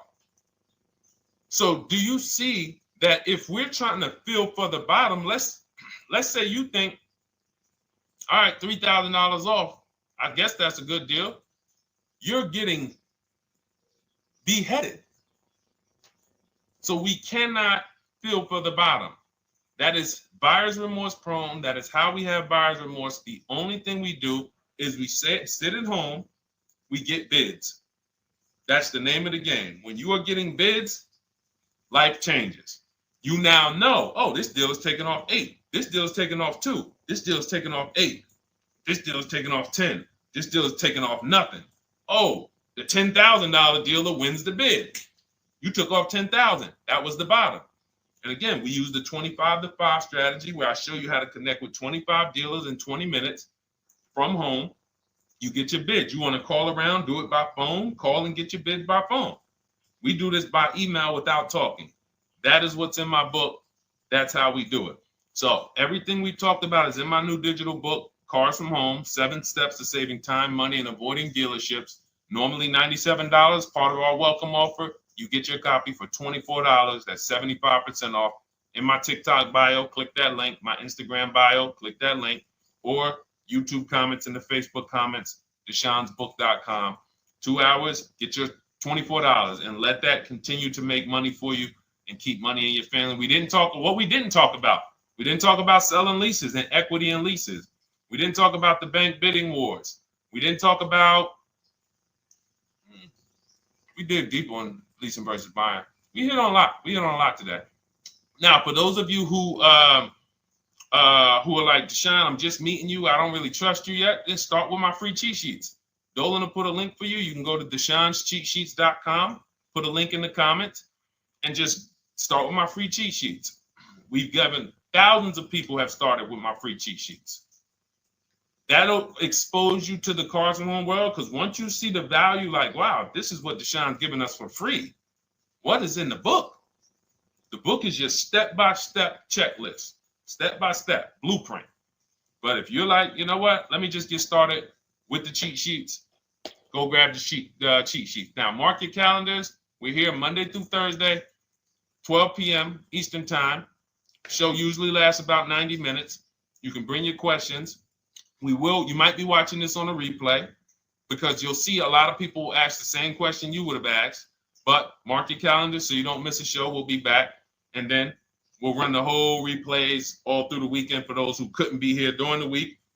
So I might start doing something for people who bring people. Write me some ideas, because what I really want is I want to come up with something, a way to reward people who share. That's why I wanted to give a free copy of my book to our nurse on TikTok. You know, like, I want to come up with something for people that bring people, that help me actually spread this message.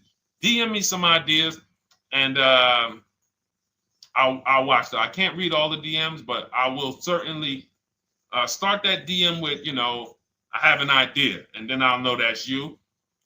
Because I want to come up with something specifically for the people who share. All right. I'll see y'all tomorrow. Thanks for watching. This has been our show. Congratulations to everybody that got the book. Make sure you send me your success stories. Email me when you get your cars. I want to hear all about it. All right. God bless you.